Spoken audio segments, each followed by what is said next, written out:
Hello and welcome to yet another video. This is the second episode in which Namikaze Naruto was an Anbu captain before the Hokage, Orochimaru, killed him with the Mangekyo Sharingan. He has now been sent to a new world, where he hopes to prevent a similar fate from befalling Konoha. Please like and subscribe to show your support. Let's get the show started.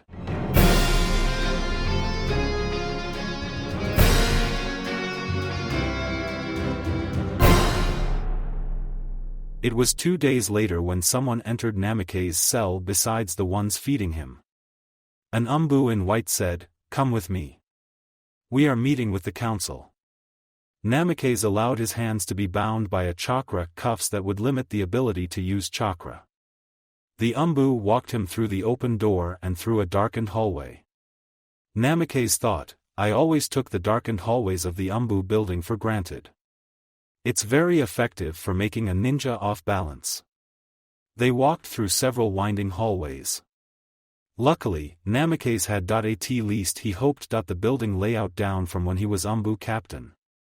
The only problem would be if this Konoha had changed the building for whatever weird reason or genjutsu of course. He could hear the occasional screams from a victim, no doubt reluctant to reveal his secrets. Namikaze mildly wondered if it was Mizuki that was being tortured. He was still alive when he left the traitor on the ground. Eventually, the voices died away as they started traveling down a long flight of stairs. Namikaze smirked as he recognized the underground tunnel connecting the council building and the Anbu headquarters. It extended for about a kilometer and then came up to the prisoner's entrance chamber. Sure enough, after about 1 kilometer of travel, in which Namikaze noticed several Anbu hidden in the shadows, they started traveling up a long flight of stairs. Once again, Namikaze's mind began wondering, I wonder, if I was captured in my world, would Orochimaru have just killed me on the spot or executed me in front of the council? Nah, he killed me on the spot of course, with that weird Sharingan technique. Eventually, after another maze of hallways, the white Anbu captain vanished from the spot. Several lights shone down on Namikaze as he stood in the center of a fairly big circular room. There were benches all around with various old people he could only guess were the council. Some looked fairly familiar. Shikaku Nara, Choza Akimichi and Inoichi Yamanaka sat together. Choza was eating some dumplings as they watched the proceedings. Several clan heads were present, among them an old terror named Tsum Inuzuka. He had particularly terrifying memories of her, at least in his world. Flashback: Tsum attempted several times to get Rin Inuzuka, who didn't exist in this world, and Namikaze together, especially after the Chunin exams. She had no concept of mercy at all, and showed it every time the two met. She threatened to do horrible things to Namikaze if he didn't ask Rin out. He went along with it the first time around, but discovered Rin wasn't the one for him. After all, she was exactly like Tsum. Rin, however, liked Namikaze. Tsum threatened him to go on another date. This time, she assaulted Namikaze. He managed to keep her at bay with shadow clones and his wind jutsus and even escape in the end. Unfortunately, no one really escapes Tsum, much in the same way no one escapes Might Guy. The next time they met, she had 3 other Inuzuka hounds with her and virtually destroyed him with the attacks. Then, she proceeded to torment him over the next couple hours. The horrors that he was forced to endure were unimaginable. End flashback. Namikaze shivered and tried to suppress those memories. Mostly, he didn't recognize the rest of the council members.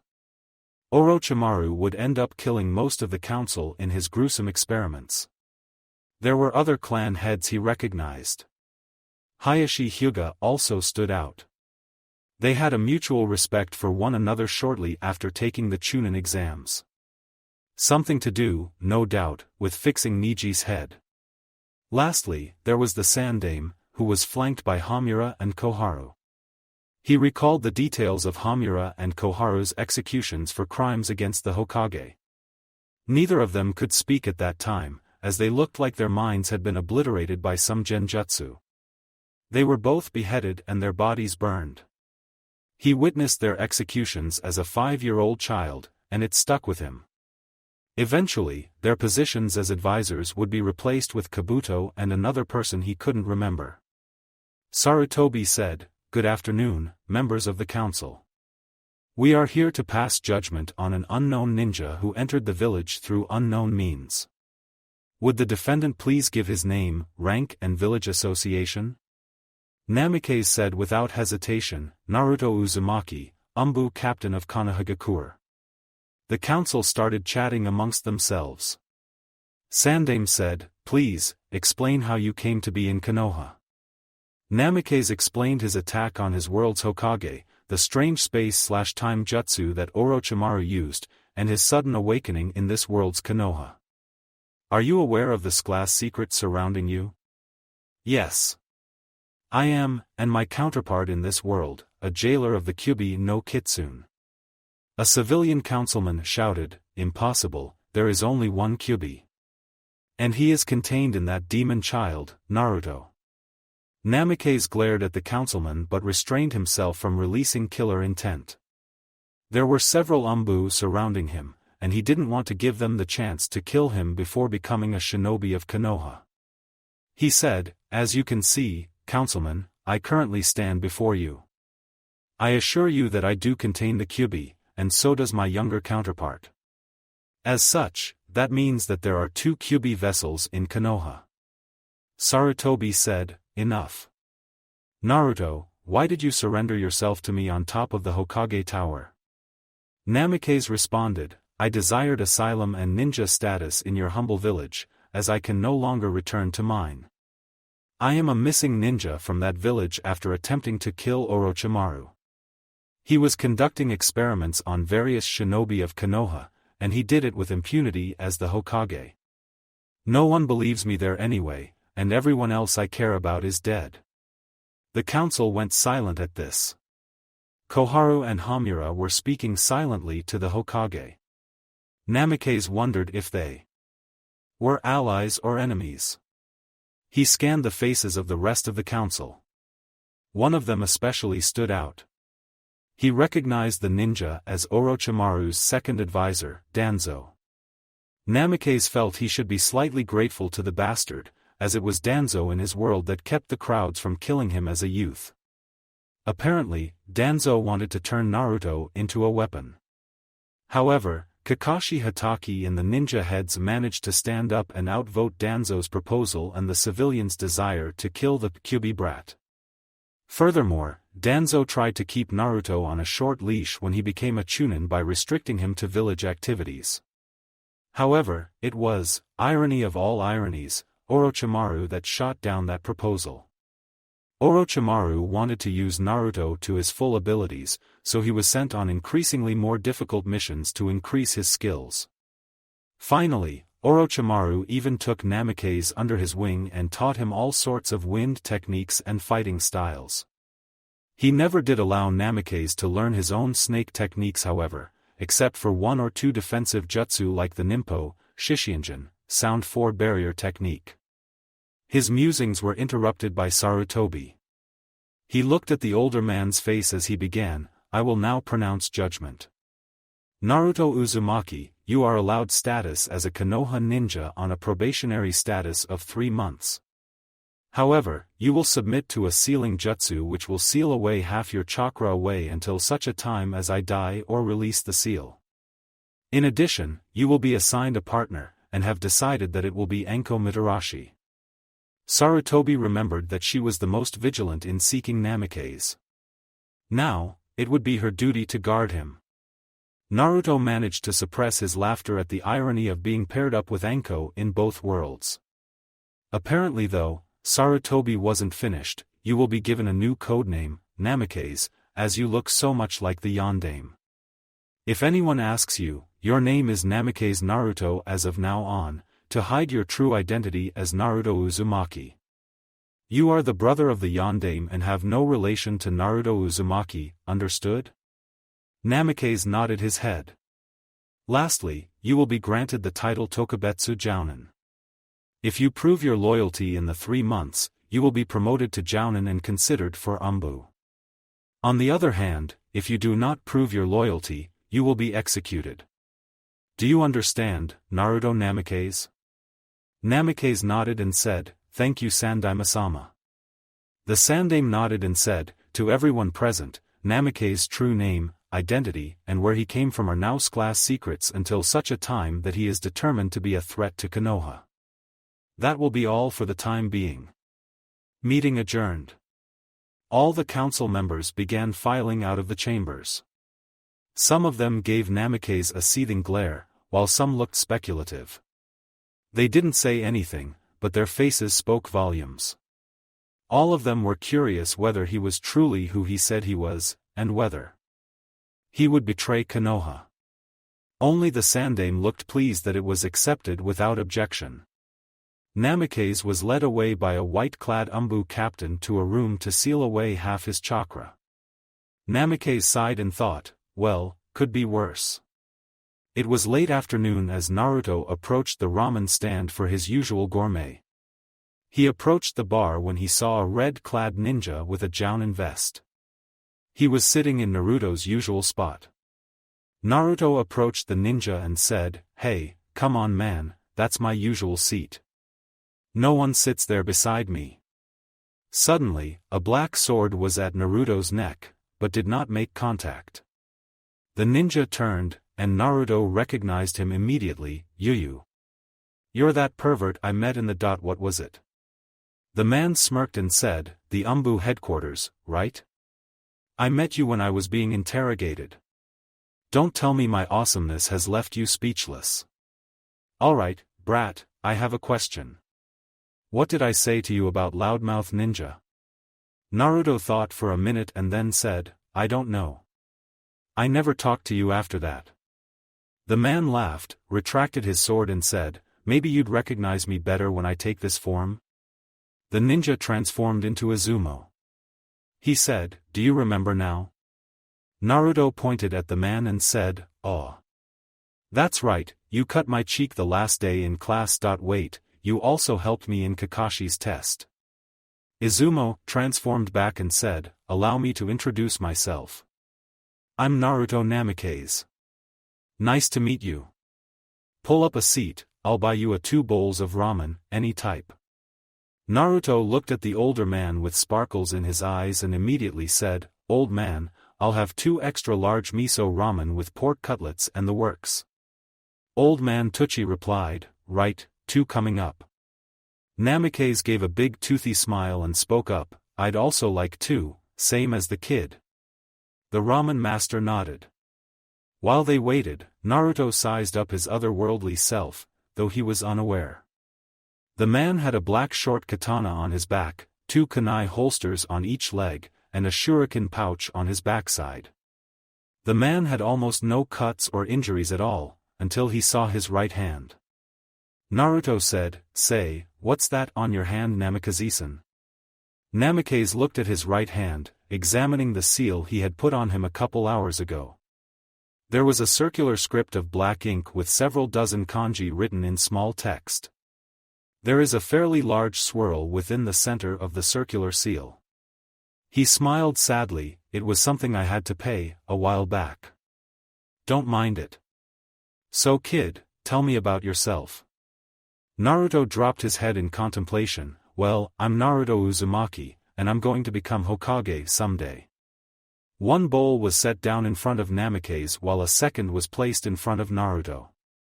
Namikaze held his chopsticks up and uttered a small itadakimasu before eating some of his favorite food. After a couple seconds of slurping, the older ninja replied, I already knew that kid. You told me in the interrogation room.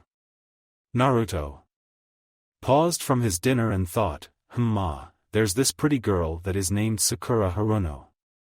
She's really cute. He trailed off, remembering her betrayal a couple days ago. Namikaze said quickly, I know that as well. Remember, I was at the classroom that day. Your excitement at the prospect of being teamed with her was blatantly obvious to everyone there. He used the chopsticks to pick up a piece of meat and chew on it. Naruto replied a bit more quietly, I'm not so sure about whether it was a good thing anymore. During the bell test the blonde genin told Namikaze all about the bell test. The Tokubetsu Jounin nodded and just listened. Finally, Naruto finished, and the older ninja began, "Well, Naruto, there's no easy way of putting this. Girls, at this point in their lives, are more interested in guys than in being great ninja. In the same way, she seems infatuated with the young Uchiha. Furthermore, she is young and prone to doing irrational things as such. I think you should forgive her. She probably learned her lesson from Kakashi-senpai." Namikaze slurped down the rest of the ramen and set it down. "Furthermore, I also believe you should stop chasing after her. When she is older and more grown up, you might be able to pursue her. Besides, if you just focus on her, you might miss out on other people who see you for who you really are." Naruto dropped his head as Mizuki's deriding voice entered his mind. He muttered bitterly, "Yeah, I'm a demon." Namikaze's right eye twitched and he brought down his fist on the brat's head. Naruto yipped a bit and shouted, "What was that for team? For being such an idiot, letting what those idiot villagers say get to your head. I thought Irika taught you better than that. You're Naruto Uzumaki of Konoha. I never want to hear those words from your mouth again." Namikaze looked absolutely livid with fury. Naruto shrunk backwards and said, Alright, just chill. Alright." Namikaze's face returned to its usual calm. He looked to the old man again and said, "Old man, we'll take the second bowl right now." Both ninjas sat quietly eating their meals. Finally, when their second bowls were finished, Naruto shouted, "All right. Old man. I'll take another." Namikaze smirked and said, "If you get another, you're paying for it." "What? What do you mean? You said you'd buy me ramen." Namikaze closed his eyes, looking absolutely jovial, and leaned in close to Naruto's face. "Yeah, I said I'd buy you 2 bowls of ramen. And I've done just that. I had a feeling if I buy you more than that, I'd be out of money in no time." Naruto grumbled for a second, and then thought of a strategy. Naruto formed a quick hand sign, "Sexy Jutsu." However, Namikaze prevented the move by slamming his fist into Naruto's skull again. He said, "Don't do that move again. I'll beat you to a pulp if you try once more around me." Naruto rubbed his head and nodded in pain. Namikaze didn't eat any more ramen after 2 bowls. It was a habit picked up after being away from Konoha on several missions for days or weeks at a time. Ramen would taste better each time he ate it if he only ate it in small quantities. Naruto, meanwhile, decided to have 3 more bowls. The two chatted like old friends about the various flavors of ramen, arguing which one was better than the other. It was like watching 2 brothers argue. Finally, after Naruto was finished, Namikaze changed the topic to a more serious one. "So, you said you knew the shadow clone." Naruto gave a quick and cheerful in acknowledgement. Namikaze said, "You want to show me?" Naruto thought for a second and then said, "Sure." He got up, walked a couple feet away into the street, and created a shadow clone. Namikaze smirked, tried to hold it in, and then burst out laughing. Naruto looked confused. Namikaze continued for a couple minutes, and then caught his breath. "Yeah, you do know how to make it. But I don't think you've quite mastered it yet." Naruto clenched his fist, making it go white. "What did you say, bastard? Don't disregard my skills. I've taken down a Chunin with that skill. I can even make over 200 shadow clones in battle." Namikaze smirked, shrugged and closed his eyes. He sighed and said in a mocking tone, Well. I stand corrected. You can destroy a Chunin with 200 shadow clones." Namikaze chuckled and said with a more serious tone, "I can take down a Jounin with 1. Naruto looked uncertain but determined to prove the older ninja wrong. Namikaze looked at the kid and said, "Tell you what, let's go to your training area. There we'll fight it out using nothing but shadow clones and taijutsu. What do you say, kid?" Naruto nodded and said, "You're on." 20 minutes later, Naruto and Namikaze were at the training ground where Naruto's bell test took place. Namikaze stood on one side by himself. Naruto stood in the other half of the clearing. Namikaze said, "All right. You can use any weapons of any kind, along with transformation jutsu and shadow clones. I will," throwing away his sword for emphasis, "only use shuriken and kunai, plus any taijutsu style, shadow clones and transformation techniques. You, however, are not allowed to use the sexy jutsu or any perverted variant you may come up with." "Fair enough." Naruto nodded and formed the cross-hand sign. Suddenly, the entire clearing was filled with over 100 Narutos. Namikaze looked around and stretched his muscles a bit. He could finish this easily, but he needed a workout. So, he settled into a special style he created quite a few years ago. And then it began. Namikaze focused on his targets one by one. He slammed his palm into the clone's chest, causing it to explode instantly. The open palm attack was followed by the ninja jumping over a roundhouse kick, and landing on his left hand. From there, he spun on the hand, slamming his heel into another clone's jaw and palming a second clone with his right hand. Namikaze used his left hand to spring forward onto his right foot, spinning again. His left foot slammed into the center of a clone, with his left and right palms striking two different clones' feet, obliterating all three in a burst of smoke. He slammed his palm backwards, hitting a clone that got too close to his backside, and kept using his open-palmed attacks to destroy clone after clone. After a few minutes, Namikaze decided to change styles to keep in practice with his others. He pulled both two kunai out of both holsters and slashed away at several different clones at once. About 10 clones at that point exploded. More clones threw themselves at Namikaze. He formed a single hand sign, creating a single shadow clone. They stood back to back, and cut down any clones that came within 10 feet. After enough time, there was a massive amount of smoke surrounding Namikaze. Suddenly, the air currents changed, like something spinning was cutting through them from all directions. He formed a single hand sign. Several shadow clones appeared around Namikaze, creating a barrier of sorts. He heard the sound of flesh being cut as shuriken struck down all the shadow clones. Naruto watched as the smoke cleared, and Namikaze was nowhere to be seen. The shuriken were lying in a ring right where Namikaze should have been. However, he wasn't there. Naruto said, "Don't move, anyone. The real one is among us somewhere." Each shadow clone looked at another suspiciously. Finally, a random clone threw a kunai, striking the Naruto who spoke. That Naruto exploded into smoke, and several shuriken struck the one who threw the attack. It also exploded into smoke. Wherever Namikaze was hiding, he thought, let's see how I handle this pressure at his age." Naruto said, "All right, everyone, dispel. The one who's left will no doubt be Namikaze." All the shadow clones exploded into smoke. There was a shadow who moved silently through the smoke, and finally appeared behind Naruto. It put a kunai in front of the younger ninja's throat and said, "Pity. I guess that means my win." The smoke cleared, revealing Namikaze right behind Naruto. Naruto just smirked and said, "Not quite." The younger ninja exploded into smoke. Namikaze moved to escape, but Naruto was slightly faster. He was on Namikaze before he could move. Namikaze's eyes widened. "Wow, I never thought he'd figure it out."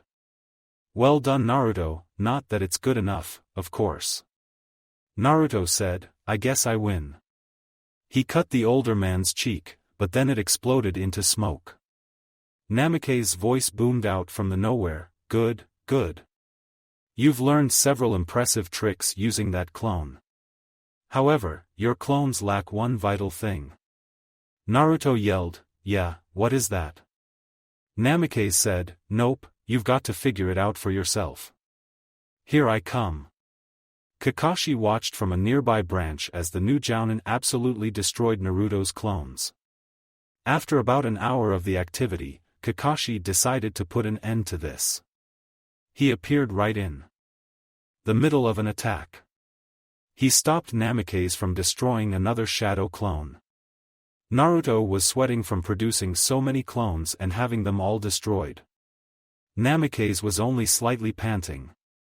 Kakashi said, "All right, enough. Namikaze-kun, you've proven your point, so let Naruto go home and get some rest. We have a training session at about 7 in the morning." Namikaze chuckled and said, "So, Naruto, you should probably be there about noon, roughly. Also, have you figured it out?" Naruto kept it panting, but then realized, "Oh, I use up a lot of chakra to create those clones, right?" Namikaze nodded and said, "Keep going. So if I use fewer clones to complete a task, I'll be able to last longer." Namikaze said, "So, how do you do that?" I'm not quite sure." The Tokubetsu Jounin sighed and said, "Survivability. Your clones don't survive very long. You need to learn some taijutsu skills in order to have them become stronger. Work on that, alright?" Naruto nodded and ran off. Kakashi turned to the blonde Jounin and said, "Sarutobi said you were acquitted, but I saw you use the Kyuubi's chakra to flee from our fight. Who the hell are you?" Namikaze said, "Me? My name is Naruto Namikaze. I have no intention of telling you my likes or dislikes. As for my dream that I have many hobbies." Kakashi said, "Interesting, you copied my greeting to my students perfectly, which means you were watching me and have an interest in my students. Furthermore, how are you related to Minato Namikaze?" Naruto said, "I'm his brother." "That's all you need to know for now, Sharingan Kakashi." Kakashi's visible eye narrowed as he said, "I'll be watching you. Don't cause any trouble for my team. They are my comrades, and I don't take kindly to those who hurt my comrades." Kakashi walked away, but kept Namikaze visible in the corner of his eye. Namikaze said, "Good thing you were on time, Kakashi-senpai. Who knows what would happen if you kept showing up late." Kakashi disappeared, but Namikaze stood still for a couple minutes. And then he said, "Kakashi-sensei, you were always late. Please, don't let there be a repeat." Kakashi landed in front of the Hokage on top of the Hokage tower. It was a full moon with perfectly clear skies. A warm wind blew through the village and tugged at the old man's robes. The Hokage just stood there, looking at the stars as if they held some secret hidden from him. He inhaled on his pipe and then exhaled, releasing a long stream of smoke which slowly dissipated in the wind. Sarutobi finally seemed to take note of the blue-masked shinobi in front of him. He smiled like the wise sage he was and said, "So, you met the Yandame's brother, Naruto Namikaze." Kakashi nodded, "Sandame-sama, you know as well as I do that Minato-sensei had no living relatives, with the sole exception of Naruto Uzumaki. What do you know of the man?" There was another long pause as the old professor took the time to pull out an answer. Finally he said, "Naruto seems to like him. I don't necessarily trust Naruto Namikaze, and I've taken precautions in case of betrayal, however." He formed several hand signs and finished with the ram seal. A small wave of chakra shot out from Sarutobi's feet. Kakashi suddenly couldn't hear anything but the Hokage's breathing. Sarutobi spoke slowly, but softly and amicably, "Kakashi, what I am to tell you now isn't class secret. What do you know about the Kyuubi?" Kakashi was taken aback. "Naruto has it sealed into him by the Yondame, but I also saw some Kyuubi chakra leaking out of Namikaze as well." "What relation does Namikaze have to the Kyuubi no Kitsune?" "Everything. The truth is Naruto Namikaze is Naruto Uzumaki. There are two Narutos in this world." Kakashi suddenly looked as if some pieces were beginning to fall in place, but not nearly all of them. He first said, "I sure hope that was a joke, because the implications of such a thing would be huge."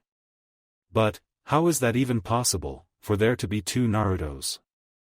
Sarutobi nodded and began explaining what Namikaze had revealed to the entire council.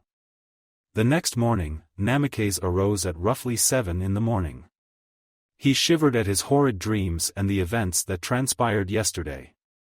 He quickly changed out of his sleeping outfit into his ninja gear, fully anticipating a mission today. The sound of birds chirping came in from the window and he stopped. Every time he heard those birds, he thought of Sakura and her death. His eyes glazed over for about 5 minutes until the birds left his window. He shook his head and continued preparing for his mission. I will not allow the same fate to befall Sakura-kun this time around, he thought to himself. After frying up some eggs and grabbing a small bag from his dresser, he exited the apartment and jumped off the second-floor balcony to the street below. Suddenly, Sarutobi's words came to mind, you will be partnered with Anko outside the village in missions. Anko was going to be ticked to be his partner. He sighed and disappeared from the spot. He used his chakra to cling to the walls as he ran along the side, avoiding balconies and windows. His chakra control was still not where he wanted it at the time. After Sarutobi sealed away his chakra, he discovered that he couldn't control it as well as when he was an Anbu. He would use up way too much chakra as result. If he could compare his chakra levels to anyone, it would definitely be Kakashi Hataki's level without the Sharingan, so he couldn't use shadow clones as massively as he could before, at least until the seal was removed or he adjusted to the chakra level, which would take who knows how much time. After a few minutes of running along walls, he landed noiselessly in front of Anko's house. He sat down on a nearby bench and waited. The door opened to the apartment complex first floor and out walked Anko Mitarashi, just putting on her trench coat. There was a skewer of dango sticking out of her mouth. She looked at the male ninja and paused. Namikaze's right hand rose to his face defensively, resulting in a sharp pain in that hand, but the ninja only gritted his teeth. He said, "Thanks Anko, that glove was new." Out of his right hand, a wooden dango skewer now protruded through a leather, fingerless glove. Anko said, "Don't worry about it. I was just breaking those gloves in for you." Namikaze grabbed the skewer and ripped it out. A small amount of blood pooled around the wound. Steam started rising as the wound closed itself. Anko whistled and said, "That's something incredible helpful. Now I have a question, team, how did you trap me into being your teammate? Why couldn't you torture that toothpick prick, Genma?" Naruto-en laughed loudly and replied, "You're more skilled than Genma. Hokage-sama wanted me closely watched, not that you could stop me if I did try to escape. Come on, let's go get ourselves a mission." She didn't argue that, remembering the bar incident with a very slight blush of embarrassment. Sarutobi had just finished talking to Hayate about his mission to guard a feudal lord as he traveled to see a friend in Kyumo. Apparently, some bandits attempted to waylay them in a mountain pass. However, they underestimated the youngest person to ever master Mizukuri no Mai, Dance of the Crescent Moon. The payment was received upon completion. Hayate did not look very well, as his bouts with pneumonia were getting worse. He kept on telling the sickly ninja his concerns with his health, but he just said he was fine. Sarutobi said, "Hayate, you've been a fine ninja, but I think it's really time to consider your health. After the Chunin exams, I'm going to ask for a paid leave of absence until your health has fully recovered. I don't want you dying at such a young age as you have a bright future before you."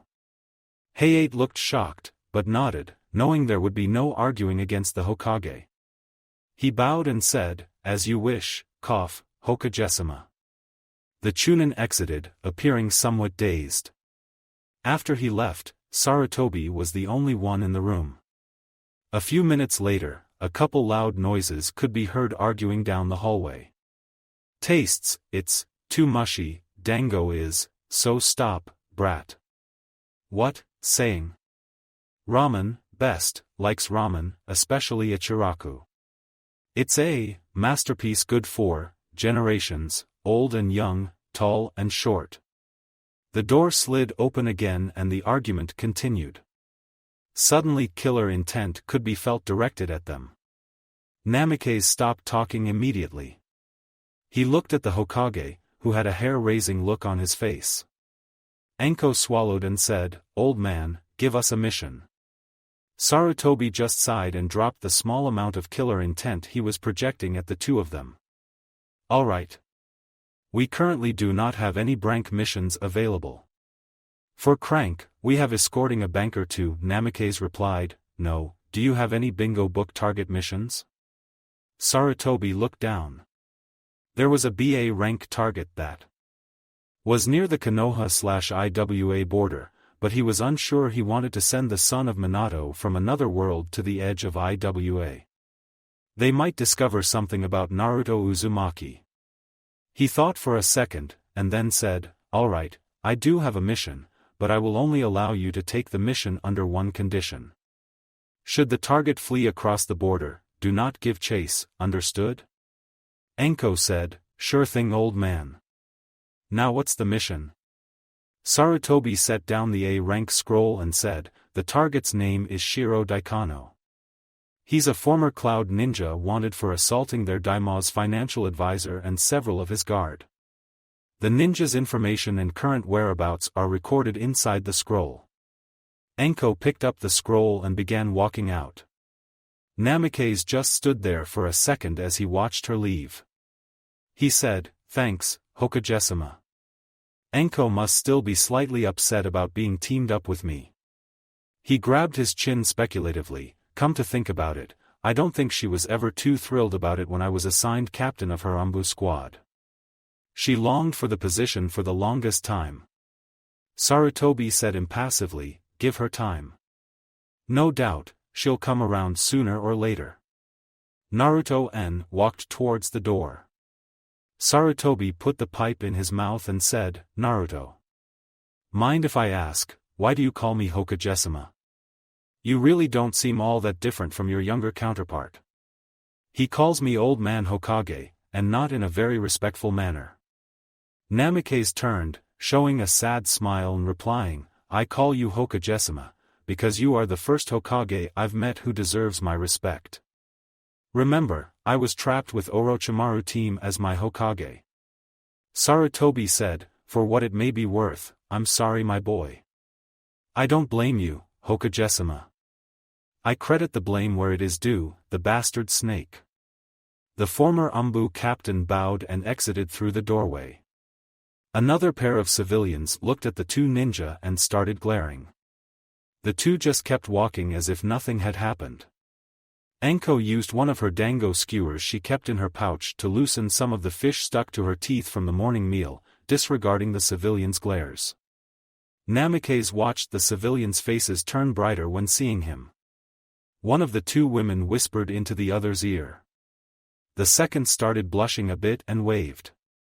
The ninja nodded in her direction, but spoke to Anko, "You ever get tired of everyone looking down on you?" Anko finally succeeded in freeing the bit of fish and swallowed. She said, "I don't really care what those pricks think of me. If I cared what they thought, I would have resigned from being a ninja years ago. Why bother worrying about it when you can do nothings about it?" Namikaze frowned but nodded. Namikaze used to be glared at by the villagers all the time in his Konoha. But their opinions slowly changed over the years for the most part. To them, it was still possible that the demon child was responsible for all the disappearances in the village, but most didn't believe it, especially those who actually knew him. Here, however, these people haven't let go of their hatred of Anko and her association with Orochimaru. He mentally shrugged, realizing Anko probably made herself out to be her own uniquely annoying, slightly evil psychopath. Namikaze decided to open the scroll and start reading up on their target. They could use all the advantages they could get. He felt in his shuriken pouch on his back and paused for a second. His eyes widened, and he felt around for it. His hands were cut on a couple shuriken. Then, his hand rested on the pouch he put in there last night. He pulled it out and looked inside. His face contorted as he thought, only 5 of them, crap. I'll have to make more later. He returned the bag to his shuriken holster and continued reading. Anko noticed her partner's face when through surprise, relief and frustration all at once. She also noticed the bag he looked into and said, "What's in there?" Namikaze said, "Oh, just a few surprises for our enemy. I'll have to replenish my supply later." The two continued through the village towards the gate. Aoba and Shinji, a newer Tokubetsu jounin, were at the entrance. Shinji nodded at the two of them. There were trees in every direction. Anko said, "Well brat, looks like you're in my care from now on." Anko thought back to a couple days ago, when Sarutobi had called her into his office. Flashback. Anko walked calmly down the hallway to the mission room. Sarutobi was alone, probably because he didn't want anyone to be around when he gave her the instructions for the mission. Anko said, "What's the matter, old man? I heard from the Anbu that I have an important mission." Sarutobi nodded but appeared slightly saddened. "Anko, I am assigning you to guard the older Naruto Uzumaki." The kunoichi's eyes widened.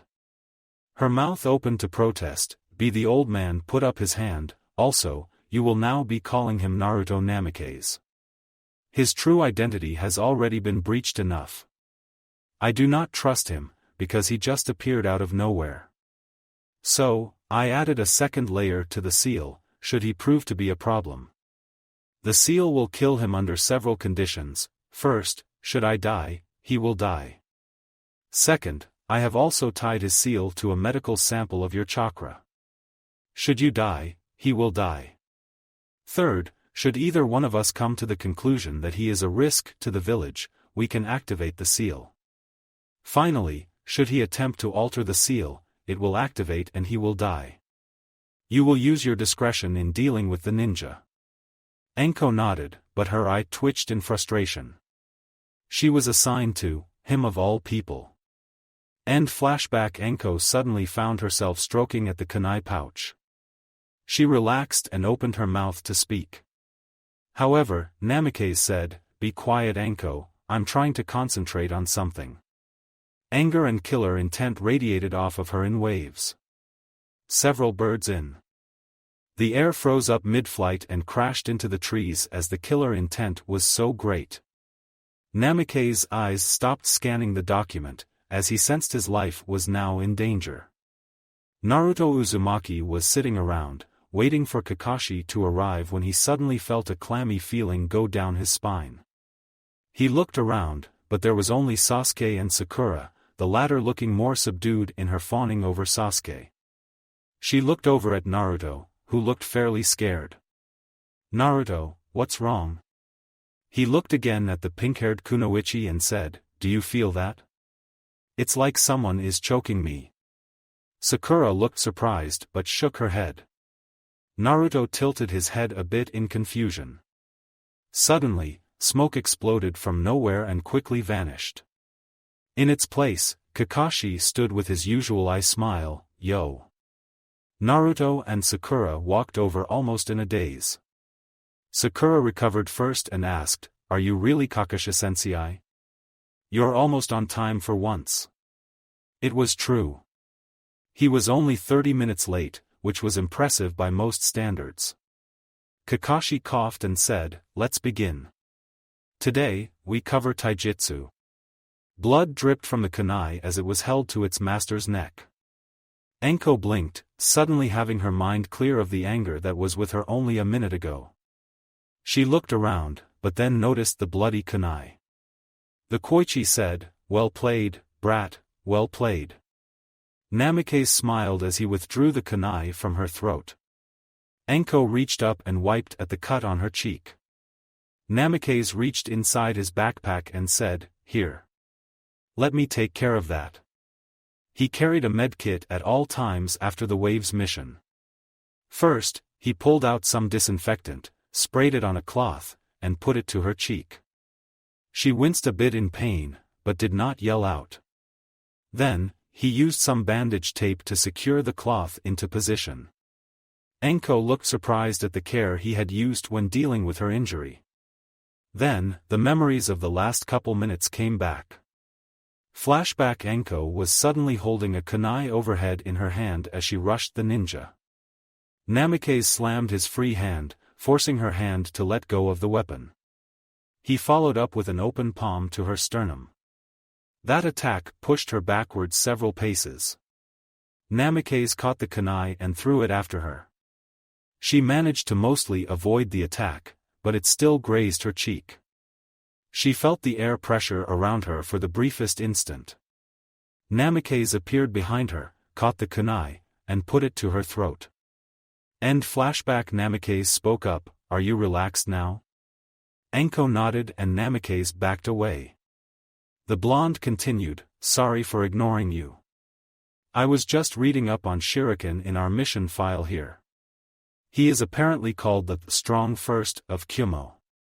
He's a taijutsu master, so we'd be best off using ranged attacks." The two of them continued down the road as they talked. "So basically, this guy's the guy of Kyumo?" Namikaze's face turned a shade whiter at that comparison. His mind drifted back to his last fight with Guy, in which he barely managed to keep up with him.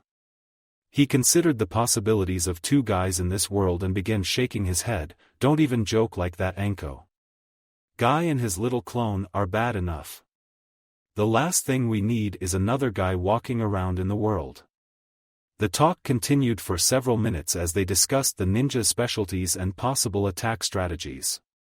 They didn't even seem to take notice when some bandits surrounded them. The big fat one, obviously the leader, said, "You two are surrounded. Give up your money and we'll let you go about your business." Anko kept looking at Namikaze. "So, I'll summon some of my little friends and send them to bind Shiro up. You use your wind jutsus to decapitate him." "That would never work, Ankakan. This guy is a jounin. We'll have to be slightly more clever in luring him into our trap. Perhaps we should set up some explosive notes around the area and," the bandit leader shouted, "Hey! I'm talking to you. Listen already or we'll carve you up." Namikaze and Anko looked at him with dubious and bored looks. They turned to face each other again. "As I was saying, explosive notes would be effective. Let's use the Kekai Hajin, barrier encampment method, explosive notes. We'll set them up in a square formation and lure him there." Anko said, "Look, I don't mind traps, but the guy will probably escape long before it goes off. Besides, it lacks, I don't know, style. You'd know all about that with your fishnet technique. No pervert would be able to stand against that. I don't even think Jiraiya could take you on. Aren't you a pervert yourself? I heard about the incident in the torture and interrogations." Finally, the bandits got bored of listening to the pointless bickering and ran at the two ninjas. There were 4 in total. Anko ducked under one attack. 2 snakes, a copperhead and tiger snake, shot out of her sleeves and encircled her 2 opponents. Namikaze cut through his target's swords with his own katana. He also held one kunai to the shorter bandit and the point of his short katana to the leader's throat. He said as his cheeks blushed, "I am not a pervert. On another note, are these guys worth anything?" Anko pulled out her bingo book and flipped through the pages. None of the 4 bandits made any of the picture bingos. However, she flipped to the Fire Country list. Namikaze seemed to sense what she was doing and said, "Hey, what's your name?" The big guy tried to not say anything, but felt the blade pierce his neck's skin. He said, Ryuma Akito." Anko sighed and said, "Nope. Nothing." The 4 sighed in relief. Anko and Namikaze, however, smirked evilly. The snakes hissed as they bit deeply into their captured prey. Namikaze decapitated the underling with the kunai and then pierced the leader's throat with the sword. Anko's foes started foaming at the mouth, and Namikaze's only surviving foe reached for his throat. The former Anbu captain pulled out his blade and wiped it clean. The bandit leader's eyes looked confused. Namikaze said, "You picked the wrong 2 people to mark, idiot. Can't you see we're Konoha jounin?" The leader's eyes rolled into his head. Anko said, "Rest in peace, in hell, fool." She pulled out a scroll and began scratching out some sealing ink. The male jounin asked, "Didn't you say he wasn't worth anything?" The snake woman said, "I lied. His head's worth 200,000 ryo. We'll drop him in the bounty office by the waterfront on the way. Besides, why did you kill him? I knew he was worth something, but you just killed him for no reason." The male ninja smiled cruelly. "Remember, dear Anko-chan, that these criminals were willing or stupid enough to ambush Leaf Shinobi. If they learn from their mistakes, they might actually become a hazard for us shinobi in the future." Anko blinked as she looked at Namikaze. For a second, the male ninja had a similar aura as her old sensei. But they both also knew that a living bandit could cause trouble for other Konoha ninja. She remembered a time that a couple genin died on an escort mission for a feudal lord. The bandits were let free a couple days earlier by a young Tokubetsu jounin. If that jounin had just killed the bandits at that time. Namikaze nodded and watched with morbid curiosity. Anko continued drawing out the seal array, and them formed several hand signs, finishing up with rat. Chakra ejected itself from the scroll and surrounded the bandit. Suddenly, it disappeared and the visible blue chakra entered the central seal. A red kanji for sealed appeared. Anko rolled it up. She summoned a couple medium-sized snakes and gave them the task to eat the remains of the others and go home afterwards. The summons nodded and got to work eating. The two ninja continued on their path as if nothing had happened at all. On the Konoha/Iwa border, a gruff older ninja was resting against some rocks. He was on the edge of the forest and looking down the road. He thought, "I wonder who will come next.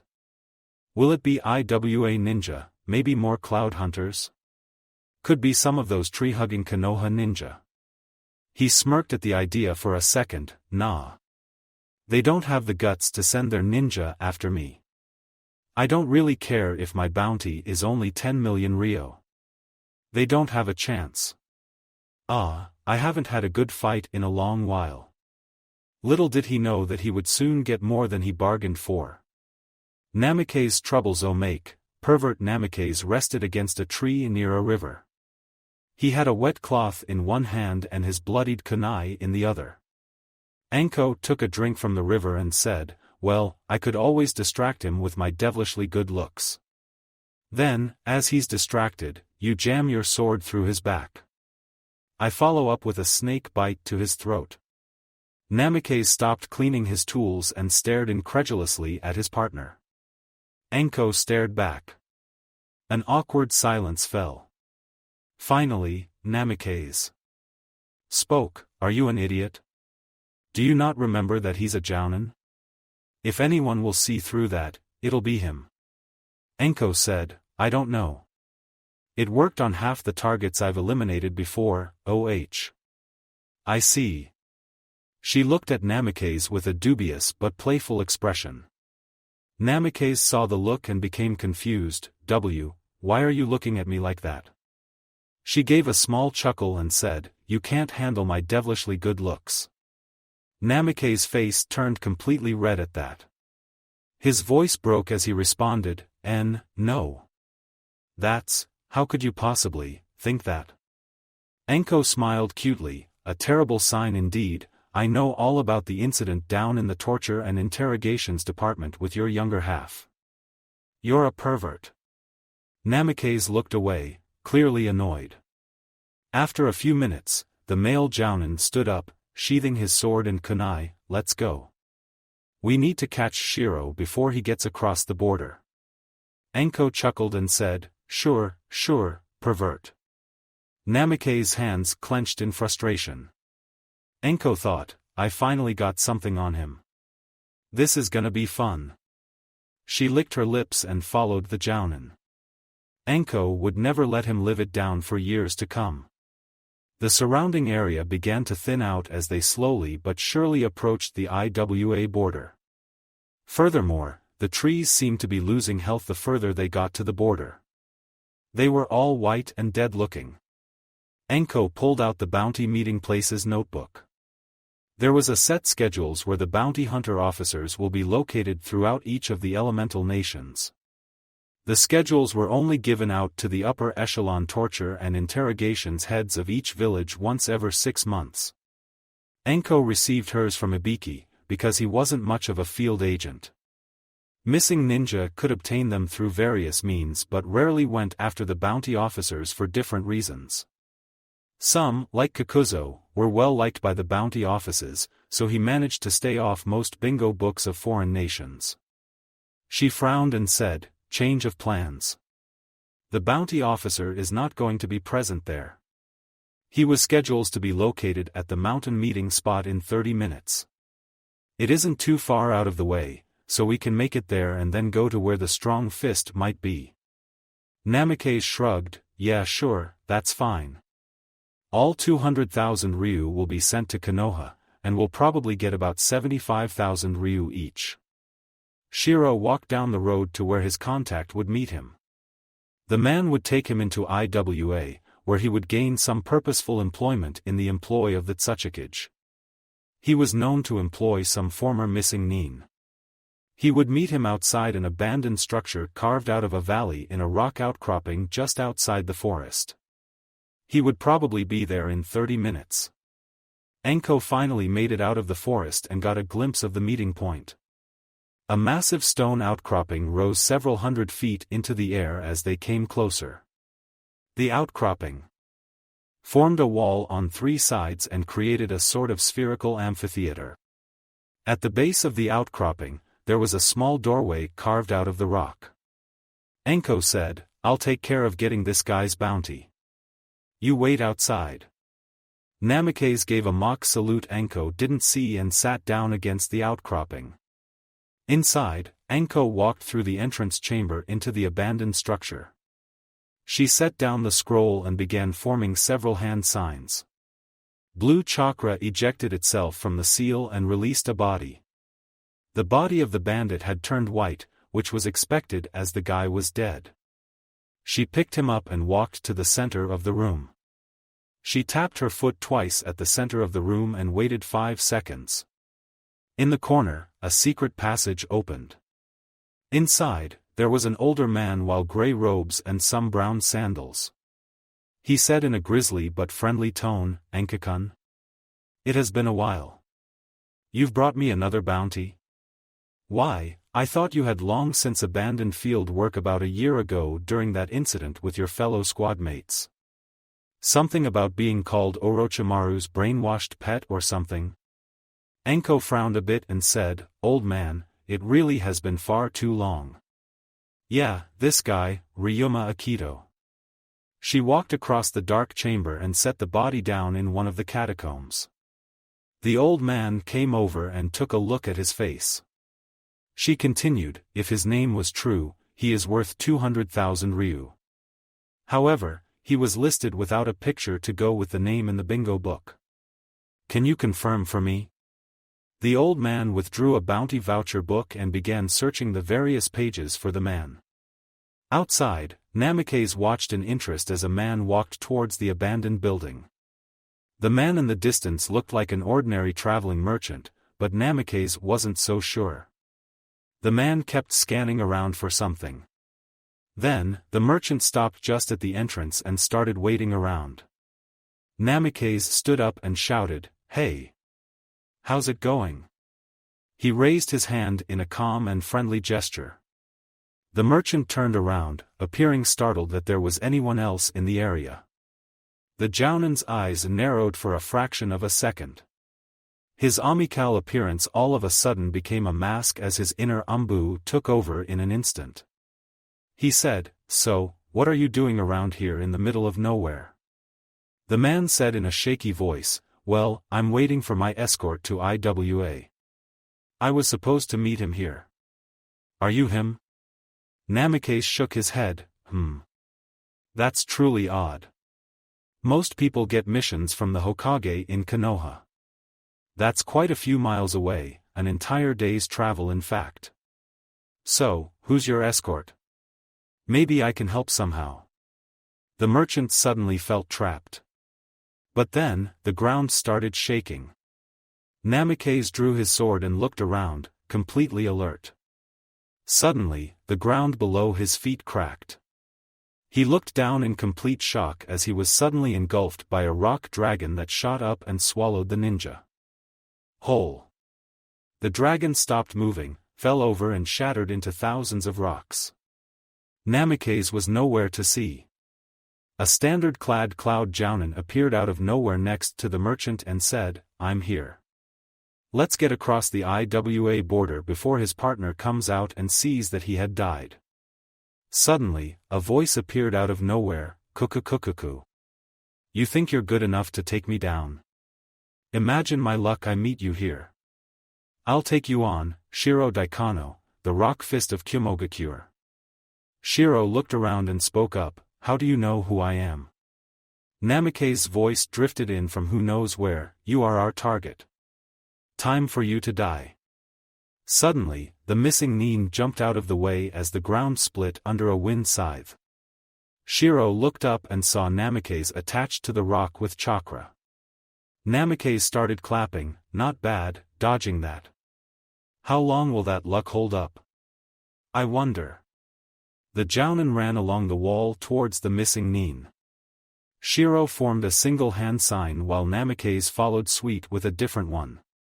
Naruto moved instantly using Kaze Shuinpa, wind flash step, and thrust his sword into the man's guts. However, his eyes widened as his blade stopped after cutting straight through the man's clothes and vest. Shiro laughed and slammed his wrist into the jounin's face. Namikaze flew backwards into the rock outcropping. The impact caused a deep crater to form upon impact. The ninja stuck there in the wall. He jumped down and walked towards the merchant. Suddenly, the ground beneath Shiro's feet cracked, and a snake shot out from the ground. He was prepared as he leapt backwards. The snake chased after the ninja, attempting to swallow him whole. Daikano kept jumping backwards as he formed several hand signs, Doton, Iwayato Kazushi, Earth Release, Rock Lodging Destruction. Several rocks dislodged themselves and slammed onto the head of the snake, crushing its head. Enko suddenly appeared behind the man swinging her fist. Shiro let the attack hit, which didn't affect him at all. Enko was just surprised as Namikaze. However, she recovered fast enough to block his punch. The attack, however, still sent her towards the rocks next to Namikaze. She landed on her feet right next to the imprinted jounin in the wall.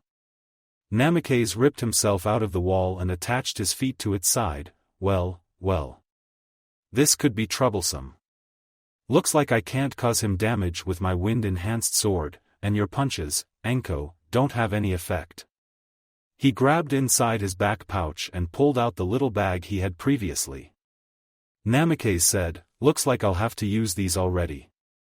Damn, if only I had some water, then I could use my water techniques instead." Enko said mockingly, "Aren't you supposed to be some shadow clone genius? Why don't you just swarm him?" Namikaze dropped his head in shame. He held up his hand, showing the seal, but there was a mistake in the sealing process. I lost more than 3/4 of my chakra behind it by accident. And I still have enough chakra to beat Kakashi's in his prime. That's what happens when we don't have a skilled sealer around in Konoha. So, I'm adjusting as well as I can. I need you to distract him for a single second, but don't get too close. Trust me, you don't want to be near him when my attack hits. Enko saw a smile in his eyes. Shiro said, "Enough waiting, I'm coming for you." He leapt onto the wall and began running on the side of the wall. Enko launched several hidden snakes at the target, but none of them could grasp him. Shiro just smiled as result. He punched Enko right in her face, but then she exploded into smoke, revealing a wooden post and several exploding tags. Shiro cursed as the bombs went off, sending him to the ground just at the edge of the rock amphitheater entrance. Namikaze pulled something small out of the bag and threw it right after the target. He gave an evil smile and thought, game over. The small seed-like object he threw suddenly glowed brilliantly, and then exploded into chakra. The chakra formed into a pure wave of the purest white and washed over 100-foot area surrounding where Shiro had just landed. Dirt and smoke rose into the air, making it impossible to see through for a minute or two. Anko's mouth hung open in utter shock. She turned to Namikaze and said, "What the hell was that, brat? Isn't that an overkill technique?" Namikaze remembered who he had first designed the technique for and shook his head, "No. I learned real fast that, in the field, there is no such thing as overkill. That jutsu is completely mine. Futon, Cookie Pareto no Jutsu, Wind Release, Air Pellet." He pulled out a wind pellet from his pocket and tossed it to Anko. She caught it and looked at it curiously. Namikaze said, "I created them before going on missions, compressing an incredible amount of wind chakra into such a small package. Finally I coat the wind chakra pellet with a small amount of normal chakra and crystallized it. I use them often when in the field against overly powerful enemies. They have a variety of purposes. Now, where did that IWA merchant go?" Several seconds later, the smoke cleared, revealing a massive trench cutting about 10 feet into the earth by an area of 100 feet squared. However, the Cloud Ninja pulled himself to his feet in the dead center of the attack. His shirt was completely blown away, revealing his upper body to be completely unscathed. Heh. Wow, that was one hell of a jutsu. I would have died for certain if it wasn't what made me the rock fist of IWA. He threw himself to the rocks and ran towards Namikaze. The Konoha Jounin withdrew a second pellet and threw it. This time, the third rock wall disintegrated under the wind technique, but Shiro kept moving forward. He smiled maniacally. What happens when the unmovable rock meets the breakable wind? I keep coming, ha ha ha ha, ka. He threw a punch at the male ninja, but his fist hit the stone, outcropping as Namikaze dodged. His hand punched straight through the wall deep into the stone outcropping. Namikaze saw this from the ground after using Kaze Shuinpa to escape along with Anko. Naruto thought so. Kakuzo's technique which countered Chuji's. But we don't have any lightning jutsu. The man said, "Anko, we're gonna need to think up a plan. Let's retreat a bit and get him to chase us." Anko nodded and they began moving backwards towards the forest. Shiro shouted, "Doton, Yanhoi Wasaru, Earth Release, 4 sides rock cell." 4 rock walls burst from the ground and captured the 2 shinobi. It rose about 10 feet into the air.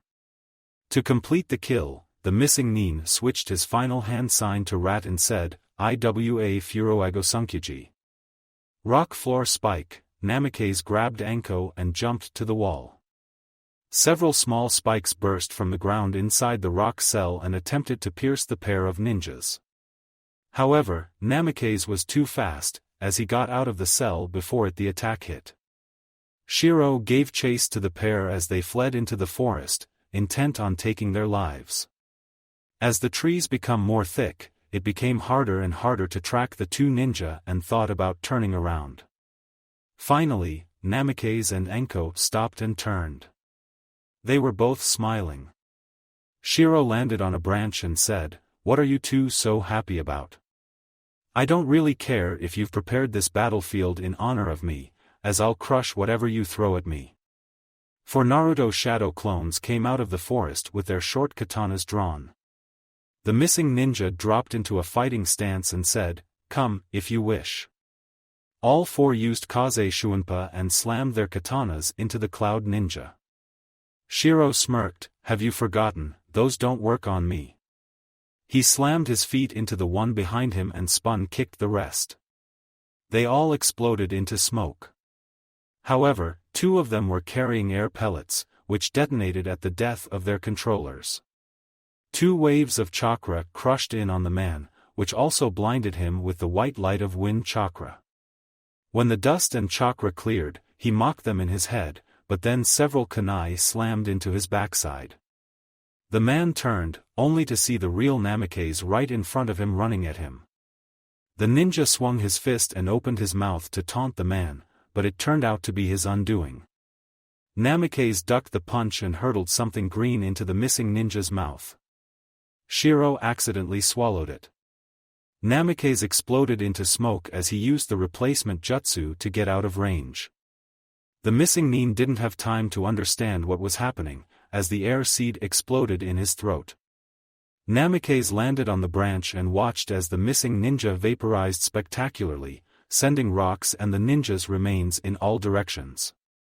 He said, "Doton, Domu no Jutsu, Rarth Release, Earth Spear, I heard about an enemy ninja who used the technique.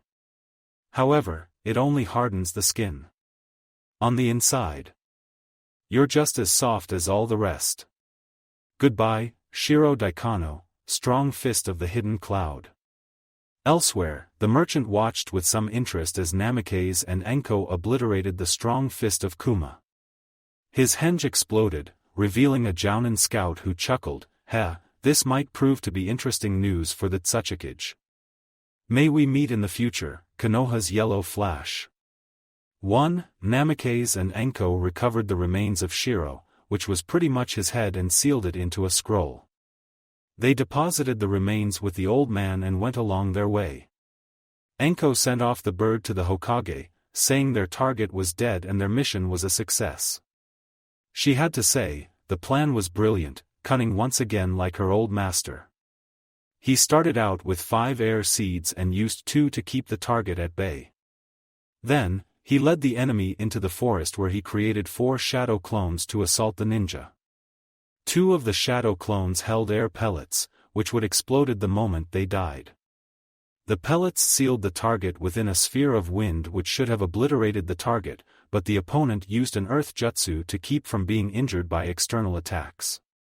After the wind storm cleared, Namikaze moved in and threw the seed into the target's open mouth.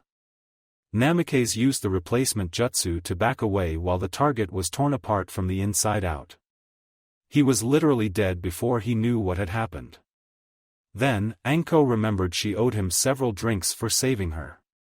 She said, "Now that we finished, what do you say we have a night on the town?" Namikaze's smile was as large as ever as he dropped the Anbu captain facade he wore. "Yeah." It was about midday in Konoha.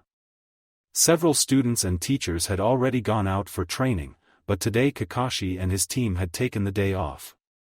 A gentle, cool breeze went through the clearing near the ninja memorial.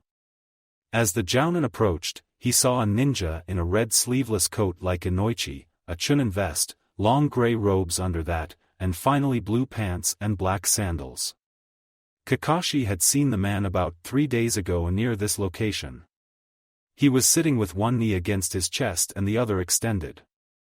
The man said, "You're on time for once, Kakashi. That's odd. Maybe I should send for Hokage-sama, bring you in and have Ibiki have a look at you." The man turned, revealing a large amount of teeth and a face like the Yondame's. Kakashi's visible eye rose a bit in surprise, but then softened. He stood in front of the monument and just stood there for a couple minutes. Finally he responded, "I'm always on time for this. The first time I was ever late, my best friend died as result." Naruto. Namikaze said, "Obito wouldn't want you to blame yourself for what happened. Besides, by being late here, that makes you late for everything else. Sakura would still be alive over there, if he hadn't been late. I might not have died." His tone turned bitter, and he said it with some small amount of spite. But then, he dropped his head in shame and turned to face his once teacher. I'm sorry Kakashi-senpai. It wasn't your fault. Those topics are a sore spot for me." Kakashi nodded and lowered his head thoughtfully.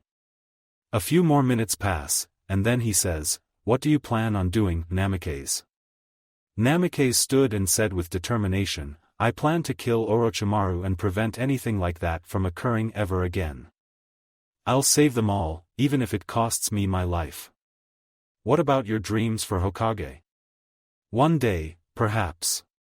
That dream can wait, because I no longer have Orochimaru team as Hokage. Kakashi said, well, just remember, you'll have competition if you ever try. Naruto may someday become a fine Hokage. Namikaze grinned, yeah. Say, maybe I could give him some pointers, you know. Help him and your team along. Kakashi thought for a minute about it and replied, under my watchful eye, I'll let you do it. However, if you endanger my students in any way, furthest thing from my mind, Kakashi-senpai. Anko was standing in the forest of death, her personal playground where she was now searching for various poisons. She was working on several new concoctions not involving snake venom. In a damp portion of the forest, she found some tiger mushrooms, which might work for a good paralysis for a couple seconds. She might need to combine it with some snake. No. Not snake venom, she thought, that bastard snake is virtually immune to all snake venoms, I have no doubt. Maybe I should seek out some forest scorpions. Combine the mushroom paralysis effect with some scorpion acid venom and we might have something. Her mind suddenly turned to Namikaze and his weird paralysis poison he used several days ago. She wondered if the brat might be willing to let her in on the composition of that, maybe make use of it against her old sensei. But, what could she bribe him with? Maybe some Ika? Or perhaps that he's into that kind of stuff. Nah, maybe he'll take a date. Or something. Her cheeks suddenly felt warm. She pulled out a mirror and looked at it. Sure enough, she was blushing. She scowled and threw the mirror against the tree, causing it to shatter into a million pieces. Anko thought angrily, why am I blushing? What the hell did that team do to me? Anko pushed the thought to the back of her mind and continued the hunt for poisons and nerve agent ingredients. Sasuke's eyes twitched as he looked in front of him.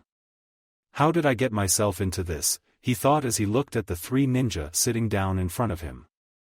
Naruto, Namikaze and Kakashi were sitting at the stool to Ichiraku ramen. Somehow, all of Team 7 and that Jounin were gathered at the stand. It was late afternoon. Sakura just looked between the ninja sitting down and Sasuke almost expectantly. Sasuke didn't want to be eating ramen. Rather, he wanted to be training to kill Itachi. Namikaze looked at the young Uchiha and said, Yo, Sasuke. Come and grab a seat. I'll buy you 2 bowls of ramen. Sasuke's eyes twitched again. That was the second reason he didn't want to be here. Namikaze was too much like Naruto. In fact, he originally thought he was a Naruto shadow clone in disguise. Flashback: Kakashi had sent out a couple messenger hawks to the rest of the team, demanding their presence at the wooden bridge in 5 minutes. They were all surprised to find Kakashi and another ninja already present. Sasuke examined the ninja. He had blonde hair, a red sleeveless jacket over a Jounin vest and a set of gray robes underneath. He looked at the ninja's eyes, which were a crystal blue. Sasuke smirked and closed his eyes. Naruto. You can drop the henge. We all know it's you. Suddenly, a loud voice shouted behind him, Yo! Kakashi-sensei. What are you doing here on time? Aren't you usually at least 30 minutes late? Kakashi gave his eye smile and wave while saying, Well, I almost got lost on the road of life. But Namikaze-san guided me here through its infinite maze and so. Namikaze gave a big grin, which disturbed Sasuke. The ninja looked way too much like Naruto to be anyone else. He said, So, you must be the Sasuke team I've heard so much about. Nice to meet ya. His actions were too much like Naruto's. Sasuke shifted his body into a different stance than his usual one. Namikaze caught it immediately. His stance now said, I don't trust you. Even if Kakashi says otherwise, you're still the dope. Namikaze sighed with a smile and shook his head, thinking, Still got that stick up your rear, huh, old friend? I'll try to help that a bit. I'll help you kill Orochimaru, the one who now masquerades as your brother. His toothy smile changed to an equally big closed smile. Sakura said, huh? Kakashi-sensei, why are there two Narutos? Sasuke applauded the kunoichi in her head for the question. Namikaze said, well, I guess you're right in one way. I am Naruto, but my name is Naruto Namikaze. Sakura examined the ninja thoroughly. She recognized the last name somewhere but couldn't figure out where from. Sakura vowed to do some research when she got back to the village. Only two people realized that there was another member watching the whole proceedings from the shadows of a nearby bush. Blushing the whole time. End flashback. Kakashi turned and said, Sasuke, you should take the man up on the offer. Always accept the offer of free food. Namikaze raised his hands and shouted, yeah. So, sit. Sakura, you can as well. In fact, I'll buy everyone 2 bowls of ramen. Sakura and Kakashi sweat dropped while Sasuke sighed and sat down. He said, old man. I'll have a bowl of kimchi ramen. Sakura followed suit and had the roasted chicken special. She looked at the man with curiosity. The two Narutos were chatting and laughing together like brothers, or maybe like a father with a son. She said, Kakashi-sensei, who is that man? Kakashi looked at the Tokubetsu Jounin. A few seconds passed and then he said, Sakura, his name is Naruto Namikaze. He's the brother of Minato Namikaze, our 4th Hokage. He was recently demoted from Anbu for messing up an important mission. I don't really know much about him outside that. Sakura pondered the new information, and replied, Sensei. Something's bothering me. Kakashi looked at his younger student. And then widened his eyes before she could reply, realizing just what she was about to ask. Are those two related somehow? They look so much alike. Kakashi sighed and said, no. Namikaze is not Naruto's father or brother. I assure you of that. Namikaze kept discussing ramen flavors with Naruto, and Kakashi gave a discourse on the 4th Hokage and his lack of relatives besides Namikaze. Sasuke just sat there, taking it all in. He looked around, watching his team enjoy some time together. He smirked a bit and relaxed slightly. Suddenly, Sasuke scowled at himself, for almost letting down his guard. He never allowed that. At least not after his brother betrayed his clan, family, and most importantly Sasuke himself. The blonde Jounin saw the expression change on the ninja and smiled a bit at the younger ninja. He said, Naruto, you mind switching seats with me? Naruto looked slightly confused, but muttered his approval. Sasuke glared at Naruto as if he just betrayed him to a missing nin. Namikaze said, so, Sasuke, I've heard a lot about you. Never really met you in town, so tell me about yourself. The old man brought out Sasuke's and Uzumaki's bowl of ramen. Sasuke broke his chopsticks and gave a small itadakimasu. Naruto just dove in. Sasuke's was fairly spicy, but he had to admit it was good. The noodles went down smooth and the broth was just the perfect temperature. The meat literally melted in his mouth as he ate it. Namikaze just smiled. He could tell that the Uchiha was enjoying this food. Probably better than the stuff he'd been eating for a while at his apartment. It was understandable that Sasuke didn't want to live in the Uchiha compound. The place was empty, dark and cold. There were still some remains of that night, even though the bodies were destroyed by hunters to keep enemy ninja from stealing a corpse. There was brown blood spatter on the walls, the scrolls, and the stands inside the Uchiha complex. Namikaze knew, because after the Chunin exams, Sasuke had Namikaze over to train with him for a while. The former Chunin asked why Sasuke didn't live in the compound, and he showed him. Namikaze was disgusted, and even more so when he discovered what Orochimaru/Itachi had done to Sasuke with the Mangekyo Sharingan. Finally, Sasuke answered his question between bites, I'm Sasuke Uchiha. My entire family was killed in one night by a bastard by the name Itachi. I'll kill him, and that's all you need to know. Namikaze's food was placed in front of him. His smile became sad, but he understood. He also wanted some revenge on Orochimaru after the man took his Sasuke from him. A man he thought of as a brother. Both had lost brothers to Orochimaru. And both would take their vengeance on the same man someday for taking their brothers from them. He said, "Yeah, I know what it's like to lose a brother. I lost a man I considered like a brother to a snake named Orochimaru. He pushed me to be the best ninja I could be. But I'll get revenge on that bastard snake one day as well." Namikaze grabbed at the pork and started chewing on it. Sasuke opened his mouth to object, but then stopped. In a way, Namikaze was right. Itachi. His brother. Had been taken from him. What was left over was Itachi, the worst traitor Konoha had ever seen. His face softened a bit as he dug into his food. His mind went back and remembered his once brother now traitor.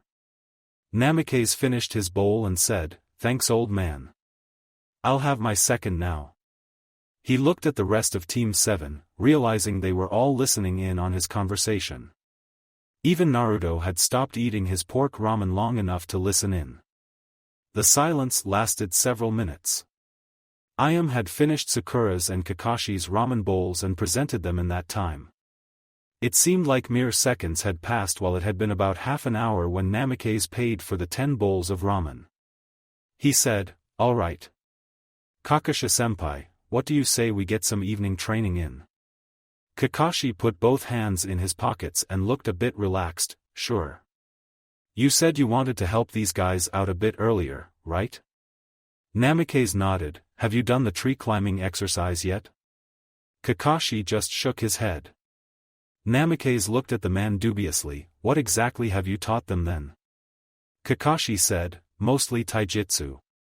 I'm trying to work out the errors in Sakura's and Naruto's forms. After I have them working on the katas, I work on their reflexes.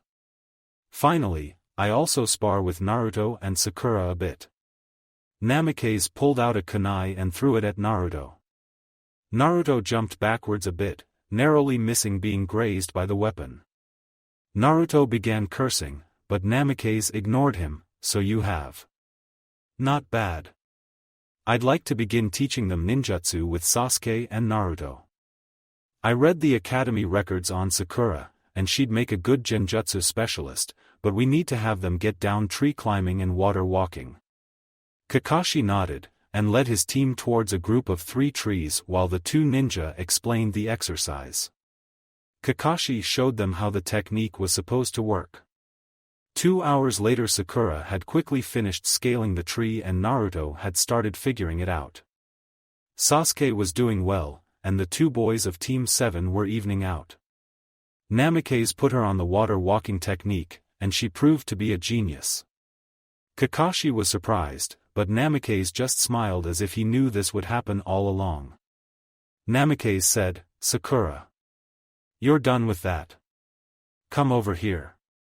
Sakura wiped away some of the sweat that had built up on her brow from all the chakra use. Namikaze continued, "First you can sit down. I'll be explaining you the basics of genjutsu. First thing a person needs for genjutsu is above-average chakra control. However, you have near-perfect control, as you completed the exercise so fast. You know that the tenketsu, a person's chakra points, is where the person's chakra flow is regulated. Now, if you input your chakra into a person, you can influence what a person sees, smells, tastes, feels and hears, their 5 senses. I know you've been taught this all in the academy.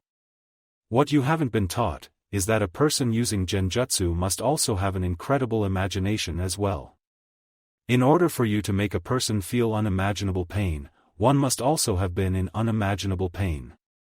He took to a knee, and pointed at the lower portion of his arm. "Combine that feeling with say a severed arm that's not really severed, you can cause the target to believe their arm has been severed when you combine the right illusion."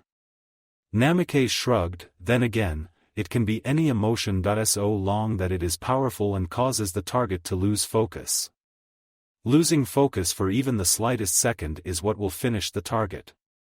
Iwagakure alone Iwa Jounin made his way across a rocky field towards a crevice in the earth.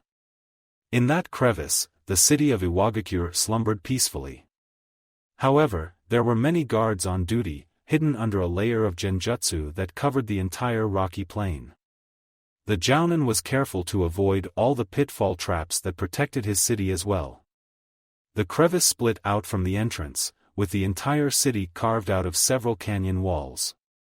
Through each canyon, a river ran, where the city received most of their food supplies.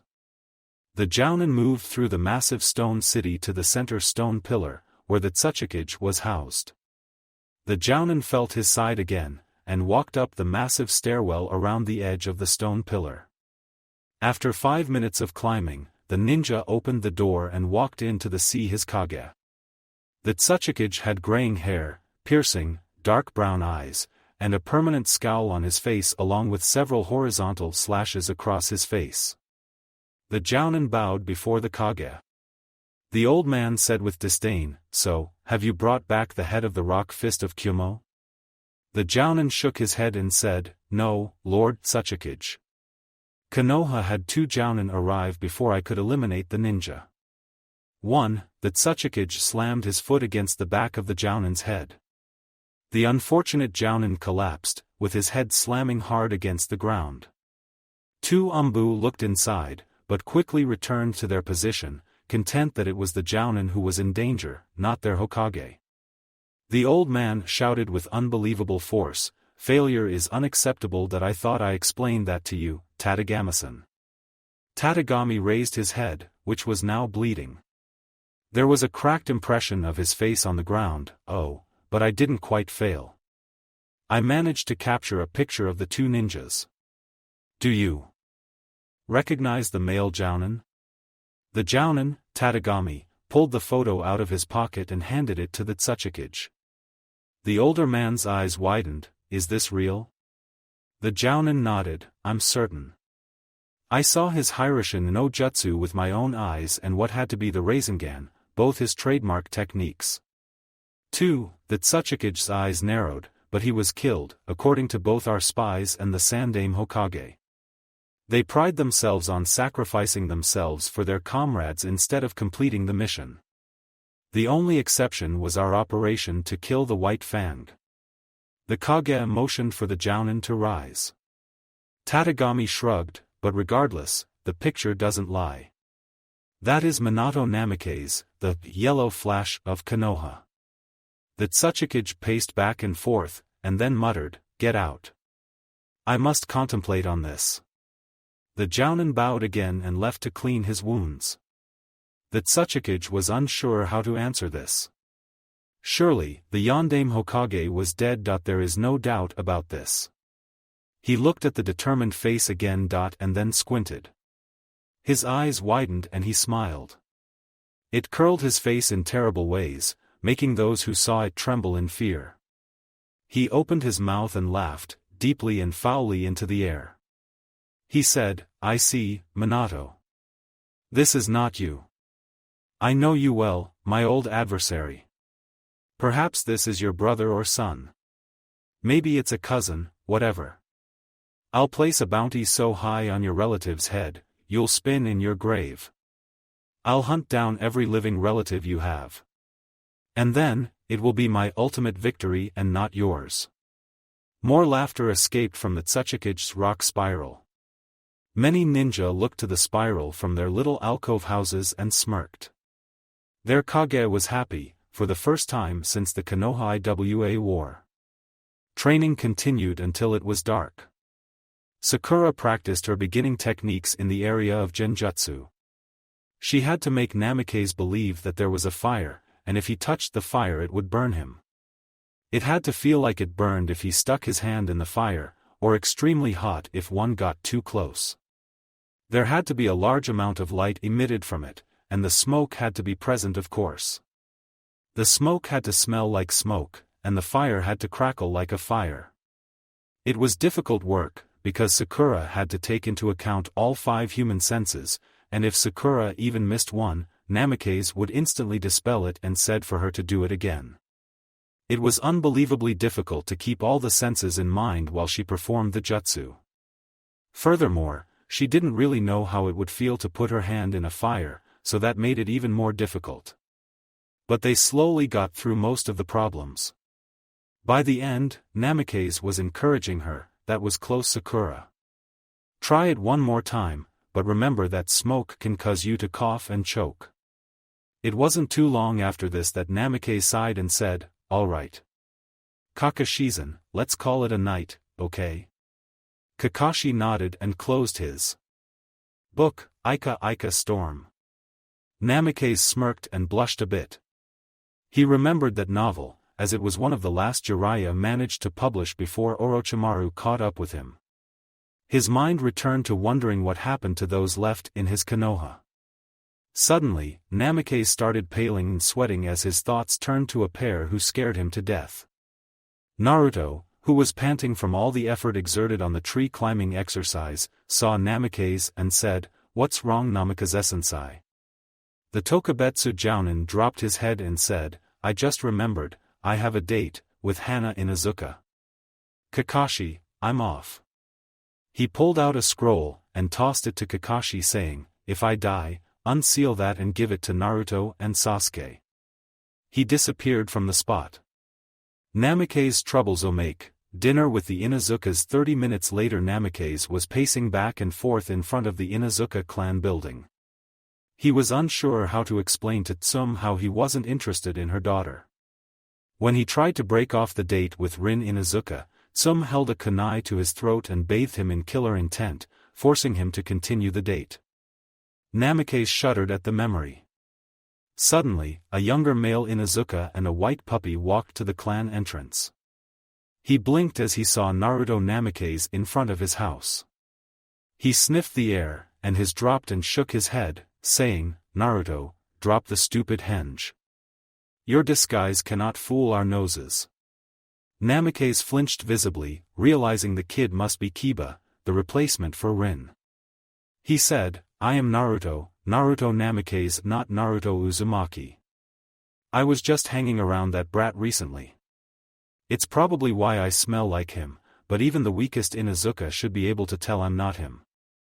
Kiba got close and started sniffing the air. He was about to call him out on it when he sensed something slightly different. It was like the smell of a snake was mixed into his usual fox smell. He looked at him oddly and said, "Do you happen to be related to Naruto?" Namikaze's forehead moistened slightly, but he shook his head, "No. I've only recently met him a couple days ago." Akamaru barked and ran through the doggy door. Kiba said, "Sure, whatever. What are you doing hanging around our clan entrance?" The Jounin dropped his head. "I was forced to come here for dinner, because of a misunderstanding between me and Hana." Kiba looked at the man with pity. "Yeah. I know what that's like. Anyway, we're back, Mom." Tsum came out of the house. Namikaze froze on the spot, his skin already turning a pale white. Kiba looked back, and smiled mischievously. He said, "Mom, this guy has been waiting outside. He looked rather excited about seeing Hana and you." Namikaze was too terrified to counter his statement. Later he would vow revenge against the little devil. Tsum grinned and said, "So, how'd your first mission go?" Namikaze opened his mouth and said, "Fine." Suddenly, Namikaze's head spun in pain as Kiba hit him in the back of the head. He turned to see Kiba, snickering. Namikaze managed to go into great detail as he was led into the mansion. Every time he saw an Inuzuka female, he shivered and prayed it wouldn't turn out to be another Tsum or Rin. Then, Hana walked through the kitchen entrance, saying, "Dinner is about ready. Everyone, put up your toys and go to the table." There was a flurry of activity as the dogs and children put their toys away. Namikaze's eyes began sweeping through the household, looking for potential escape routes. Window.no too small. Besides, Tsum would intercept me before I ever got close. The door will no doubt be shut and locked with 2 door locks. The doggy door. Perhaps. Hopefully it won't come to that.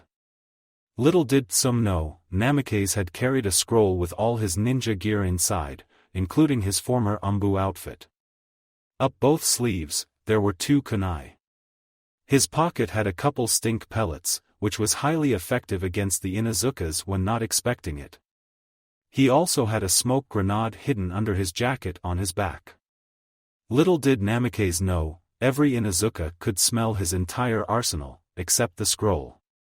They just ignored it overall. So dinner began. Hana set down several bowls of gohan for each person. In the center, there was a large bowl of curry for everyone to get. For vegetables, there was another bowl of nemono, simmered vegetables and taro potatoes. Namikaze sighed and dug into the white rice. It was about 5 minutes into the dinner that surprise surprise, a younger gray puppy jumped on the table and bit at the edge of the curry bowl. Some said, "Liko, that's not healthy for you to eat." The dog growled and kept pulling at the dish. The blue wolf with the eye patch, Kuramaru, started growling and saying, "Liko, if you don't let go of that dish, you'll have to go without your toys for a week." The gray puppy, Liko, let go and walked over to a young Inuzuka girl. Namikaze asked, what is that girl's name?" Some answered, Rin. "She just entered the academy alongside Liko. We have high hopes for those two, even if they are both arrogant." There was the sound of a chopsticks falling and hitting the table as Namikaze just stared at the girl for several minutes. Rin spoke to the dog, uncomfortable that someone was staring at her with such intensity. Namikaze relaxed again and continued to eat his curry rice in silence. Some said, "Naruto, would you pass the curry to me?" Namikaze grabbed the dish and turned to Tsum. In the span of 10 seconds, 5 minutes pass, because the moment he laid eyes on Tsum, his hands started shaking. The mere sight of her terrified the Tokubetsu Jounin. The curry dish dropped from his hand and splattered all over Tsum. She growled, got up and walked to change her clothes. Color intent radiated off the woman in waves. Hana scooted over to Namikaze and said with a slight amount of fear, "Run, before she gets back. She's angry, and you don't want to be near her." When that happens. Namikaze paled as he remembered what happened last time she got angry with him. It was one of the more prominent times he nearly died. He bolted from the table to the doggy door, fleeing the compound. Some would start actively hunting the ninja for abandoning the dinner date with Hana. The sun was starting to rise in the distance and the birds were chirping their fantastic song. Enko waited in front of her house for her partner to show up. Her right eye was twitching in frustration, because they were supposed to meet each morning at the same time. After another hour of waiting, the woman finally got furious and went looking for Namikaze. He wasn't at the memorial, ramen stand or training areas. Next, she went to his apartment. She started to sense something, a lot of chakra buildup as Enko approached Namikaze's apartment. The door exploded off the hinges due to a paper bomb. Namikaze looked over his shoulder, shocked at Enko. The woman leaked killer intent, "Namikaze. You made me wait. Do you have any last words?" Namikaze said in a panic, "Enko, now couldn't be a worse time. Do you see what I'm doing?" Enko looked at Namikaze. He was in a meditative position with his hands around something. There was white light leaking out of his hands. Namikaze turned to see the chakra leaking out and said, "Crap. This is bad. I need to stabilize it or else it might." The white light began intensifying and Namikaze's eyes went wide. He ran out of the house and threw whatever was in his hand into the sky. It exploded, releasing a stream of white light to the sky. The light contacted a cloud, and cut many holes in it. The male Jounin sighed, "That was too close. That would have destroyed the entire apartment complex and several surrounding square feet." He turned to the female Jounin and glared even more fiercely at Enko. The female Jounin paused in concern that she might have actually made a terrible mistake, but then returned the glare anyway. Her thoughts were confirmed as the ninja started leaking an incredible amount of killer intent. His voice turned feral as he said, "Enko, it's thanks to you that my jutsu's ruined. What are you going to do about it?" Anko shrugged and said, well, maybe you should find a safer place to create techniques. It is fairly stupid to do something like that in this building. You might accidentally kill civilians. Namikaze's killer intent dissipated instantly as his face turned to shock. He sighed, you're probably right. Sorry I didn't meet you at your apartment. I needed to restock on some of my weapons. You want to watch me that I'm creating those weapons you saw in the last battle. Anko remembered. It was a weapon called an air pellet. When they exploded, it sent a wave of chakra which cuts through virtually anything within a 100-foot radius of the blast. She sweat-dropped as she remembered the technique was overkill. You planning on needing those things anytime soon? Namikaze shrugged. You never know if you'll run across an enemy that just doesn't die in conventional ways. I've learned this the hard way. He remembered some of his battles with the Akatsuki. However, he quickly refocused his mind, because the jutsu was dangerous enough when it had his full attention. Anko took up a chair and relaxed, interested in what it took to create such a dangerous jutsu. Namikaze took a seat, meditation style, in his cleared central living room. He formed several hand signs at a relatively slow speed. His eyes closed as he focused his wind chakra. It streamed out of his tenketsu in a wave, and then began coagulating in front of him. The hairs on Anko's neck stood out on end as she felt the massive amount of chakra released. My God, she thought, this amount of chakra is going into such a small space? This is unbelievable. The chakra wasn't visible to begin with, but it was thick enough to feel. While the chakra was still being released, Namikaze was still forming the hand signs. Finally, the last hand sign, rooster, was performed. He held his hands in front of the chakra mass, palms forward. From his palms, a small amount of normal chakra was released, surrounding the mass of wind chakra.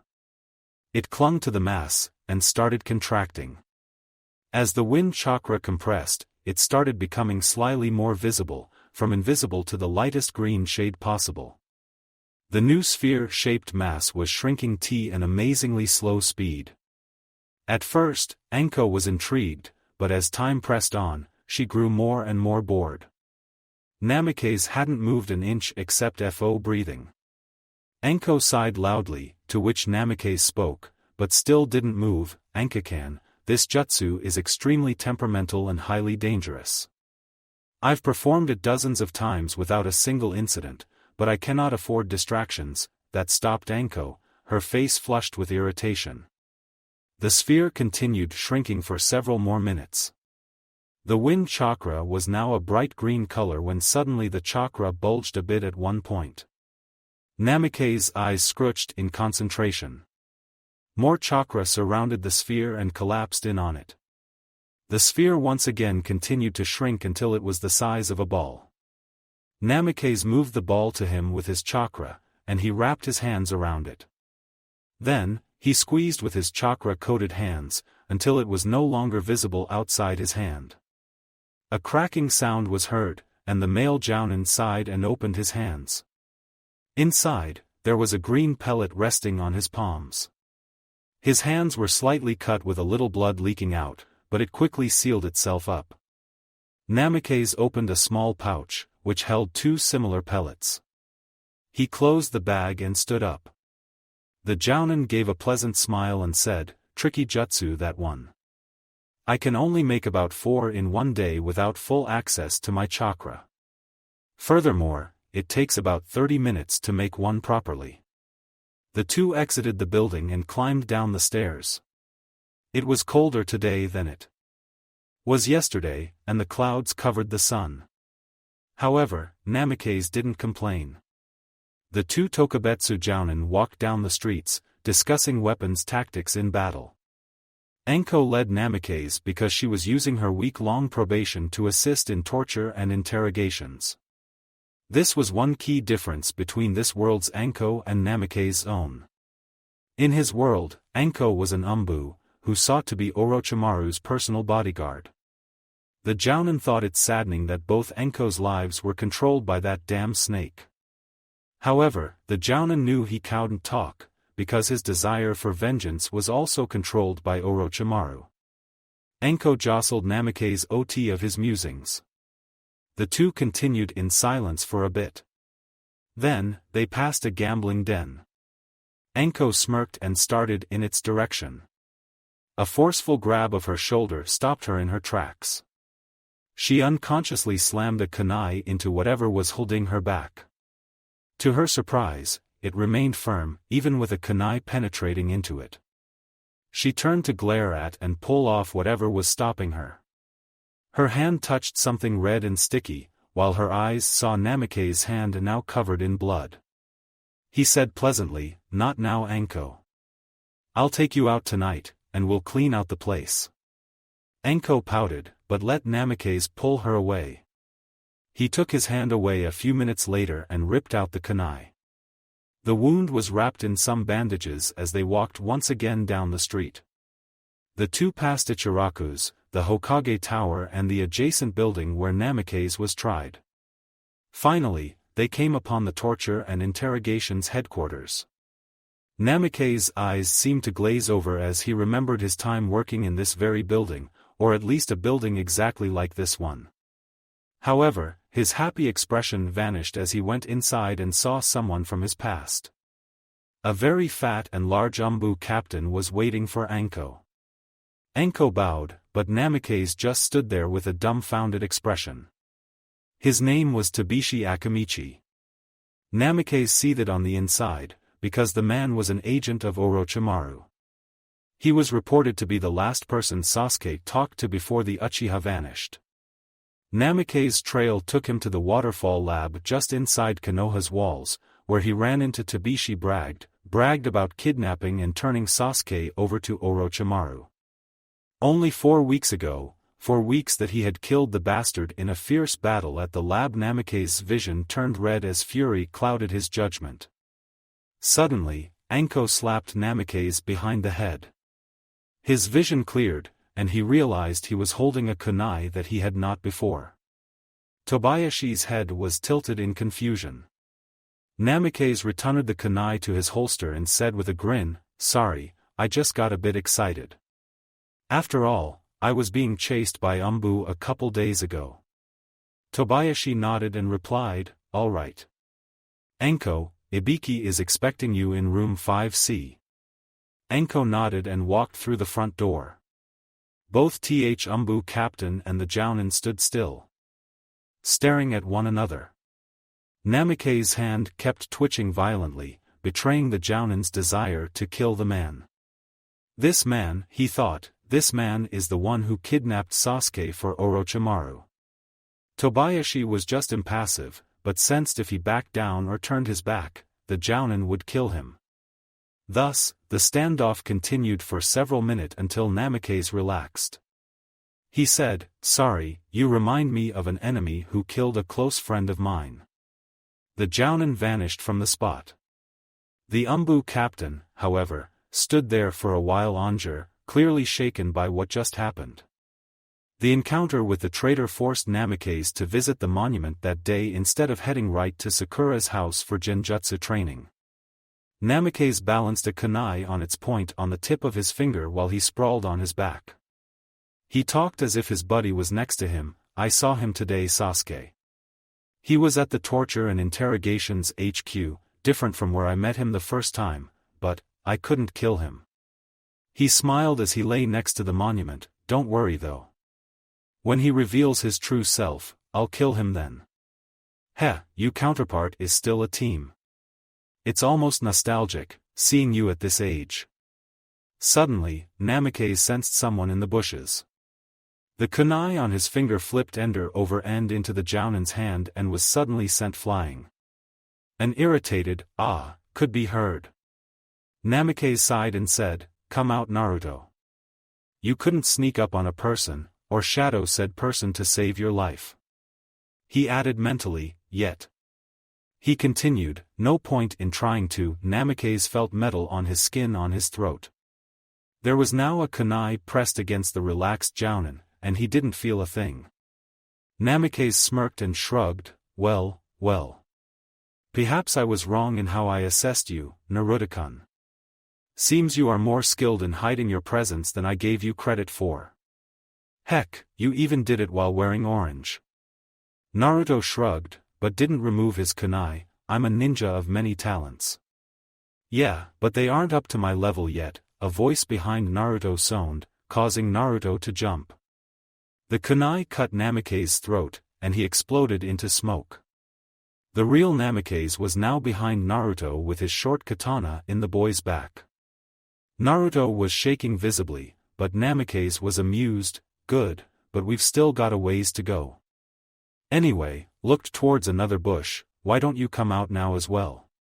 There was a ruffling in that bush as the mysterious person tried to get away, but the Jounin's thrown katana prevented that.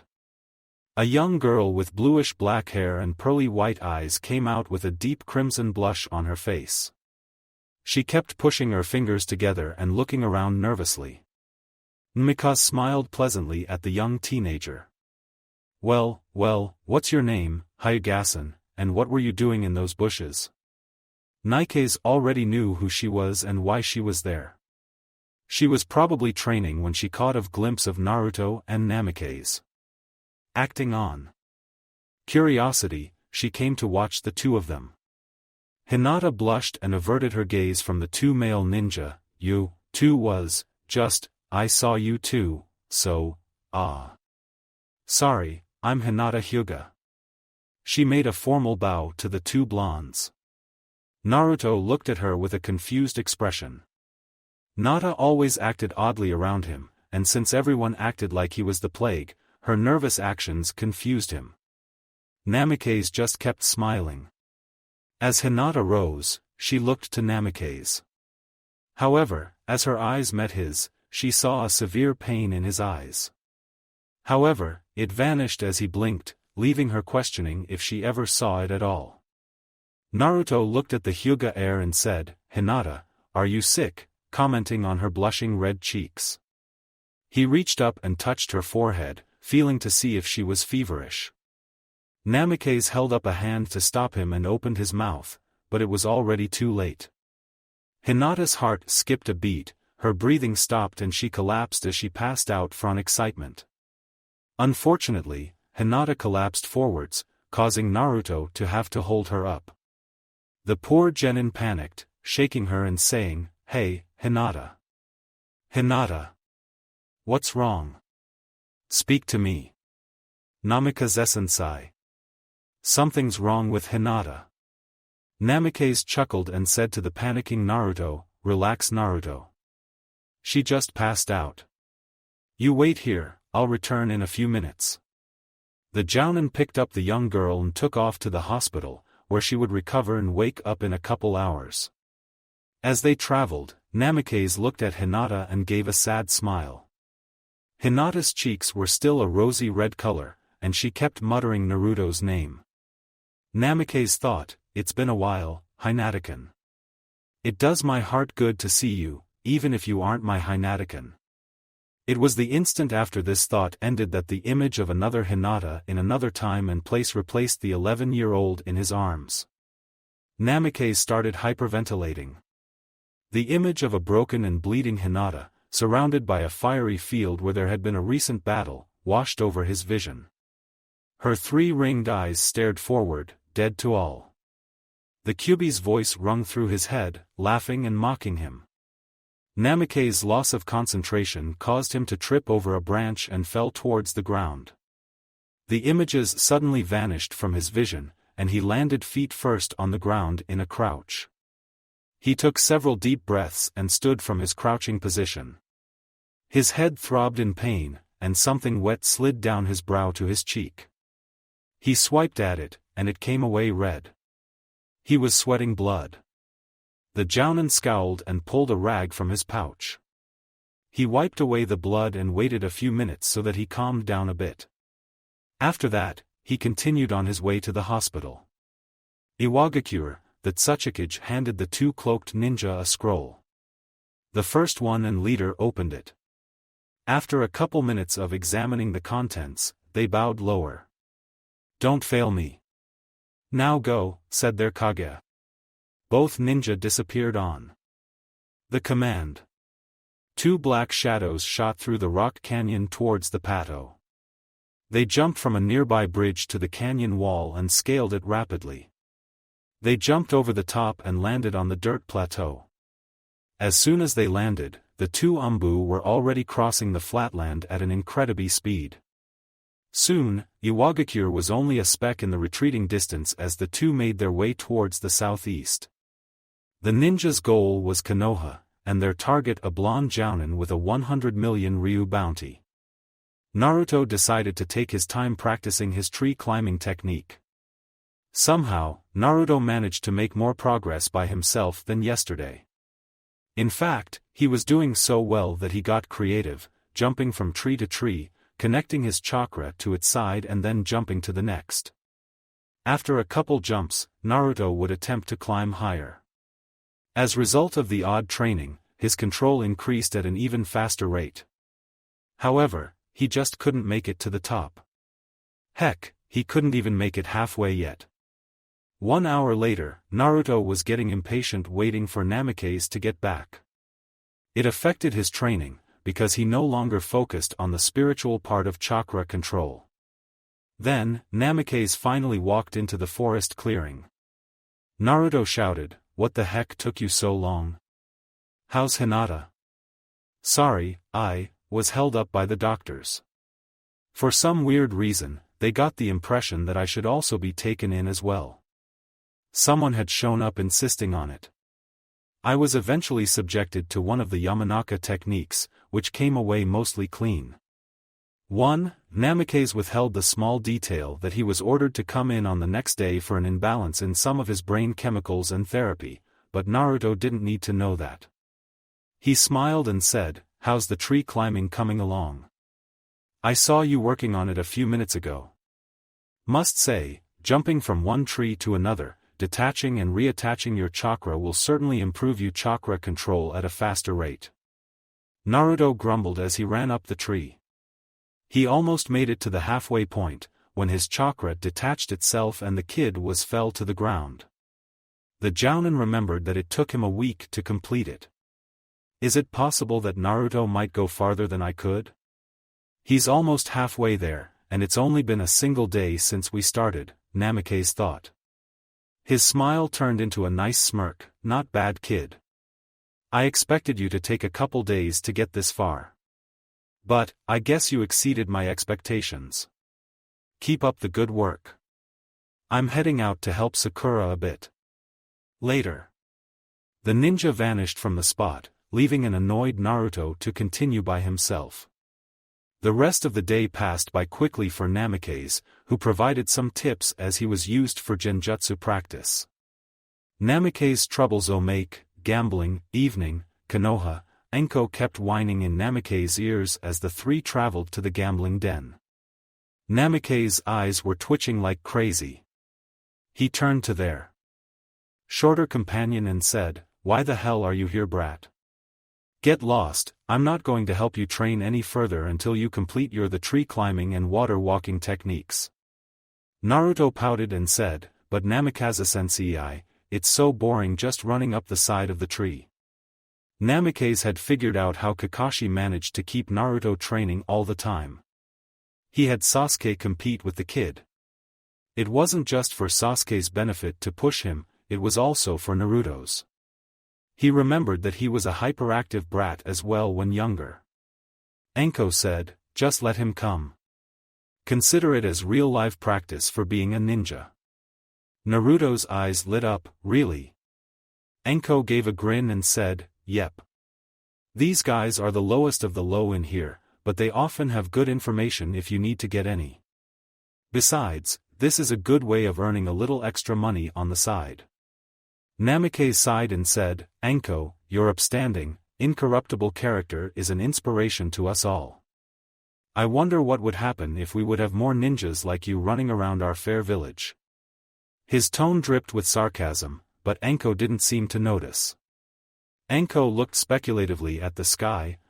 Orochimaru would certainly be dead faster, there would be wonderful sake parties all around. Alright, I'll do it. Namikaze looked at her incredulously and said, "What? What are you talking about, Anko? I know that look, and it's nothing good. Nakan, too, has been talking to me about her being a squad leader. She seemed to enjoy it quite a bit. I didn't really want to babysit a bunch of whiny brats, but now, I'll train them and then make them my apprentices. Then, I'll teach them everything I know, kukukukuku." Namikaze slapped his face and thought, "I need a drink. Me and my big mouth." The three walked inside. Namikaze handed half the gambling money to Anko and kept the remaining half. The snake mistress walked away while the jounin went to a card table. Naruto just walked behind him. The genin said, "Namikaze-sensei, let me take part in this." The jounin looked at the boy and shrugged, "Sure. But you're going to do that in roulette." He handed him 100 ryu and shooed him off. He then bought about 10,000 ryu worth of chips and waited for the poker table to begin. Naruto walked to the roulette table. A man with a nice suit said, "All right, sonny, what will be your bet? Oh, first show me your ninja license."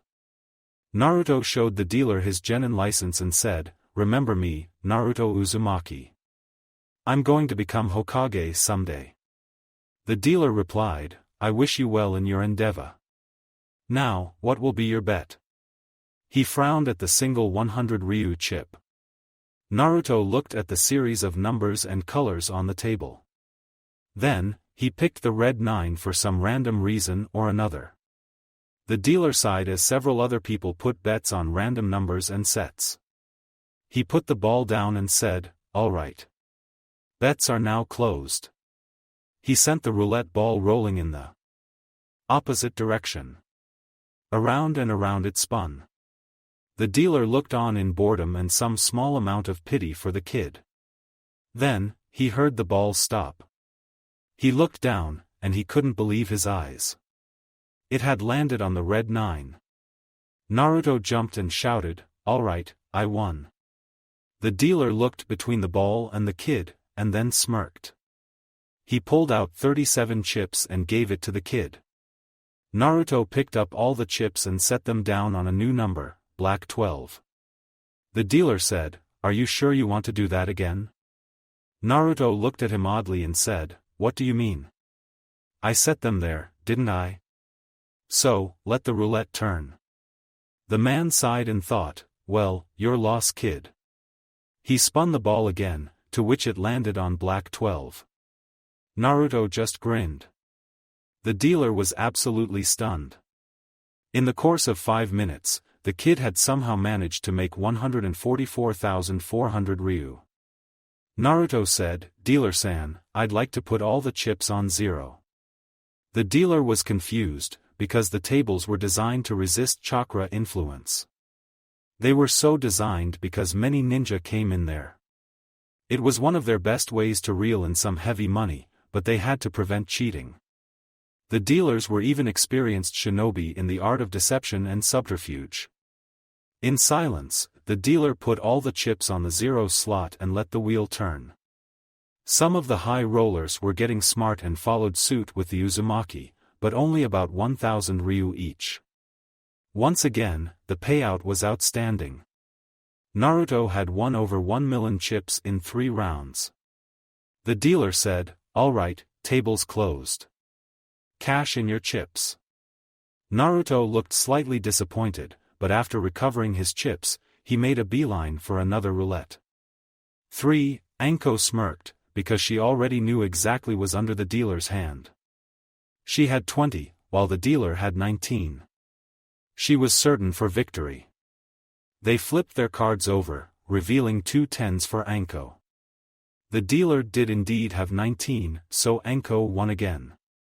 It was a simple matter of memorization and a sharp eye.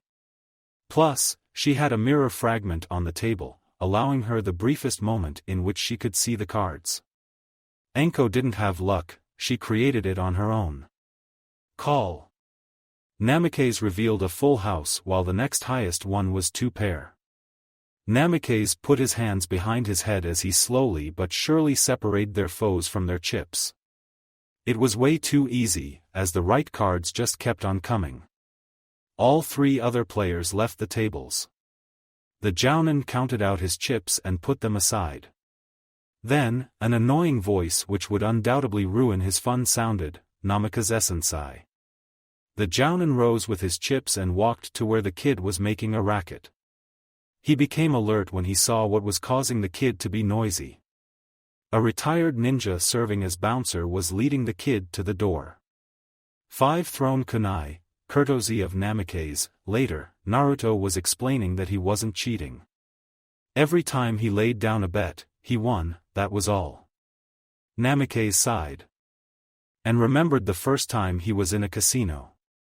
The exact same thing happened to him that was happening to Naruto. Namikaze vouched for him and pulled the kid aside. The 2 sat back down at a new poker table where 2 random high rollers were playing. Naruto got the basics of how the game worked in a few rounds. However, a new problem presented itself after 30 minutes had passed. Naruto and Namikaze kept tying each other every single game. If one got a straight, the other did as well with the same numbers. It was so bad that both players got a royal flush on the exact same hand. Namikaze said, "I won't back down, kid." Naruto glared at the jounin and said, "Neither will I." Thus, the battle continued for several hours. It only ended when both collapsed due to exhaustion. Anko had left long ago after doubling her bank account nicely, contemplating just what would be the best complement of ninja to face Orochimaru. Yes, it was a good time to be a Konoha ninja. Thank you for watching. I hope you enjoyed it. Make sure to like and subscribe, and don't forget to share this video with your friends. Guys, make sure to help the author by visiting the link in the description. This is Fox Sage, and I'm signing off.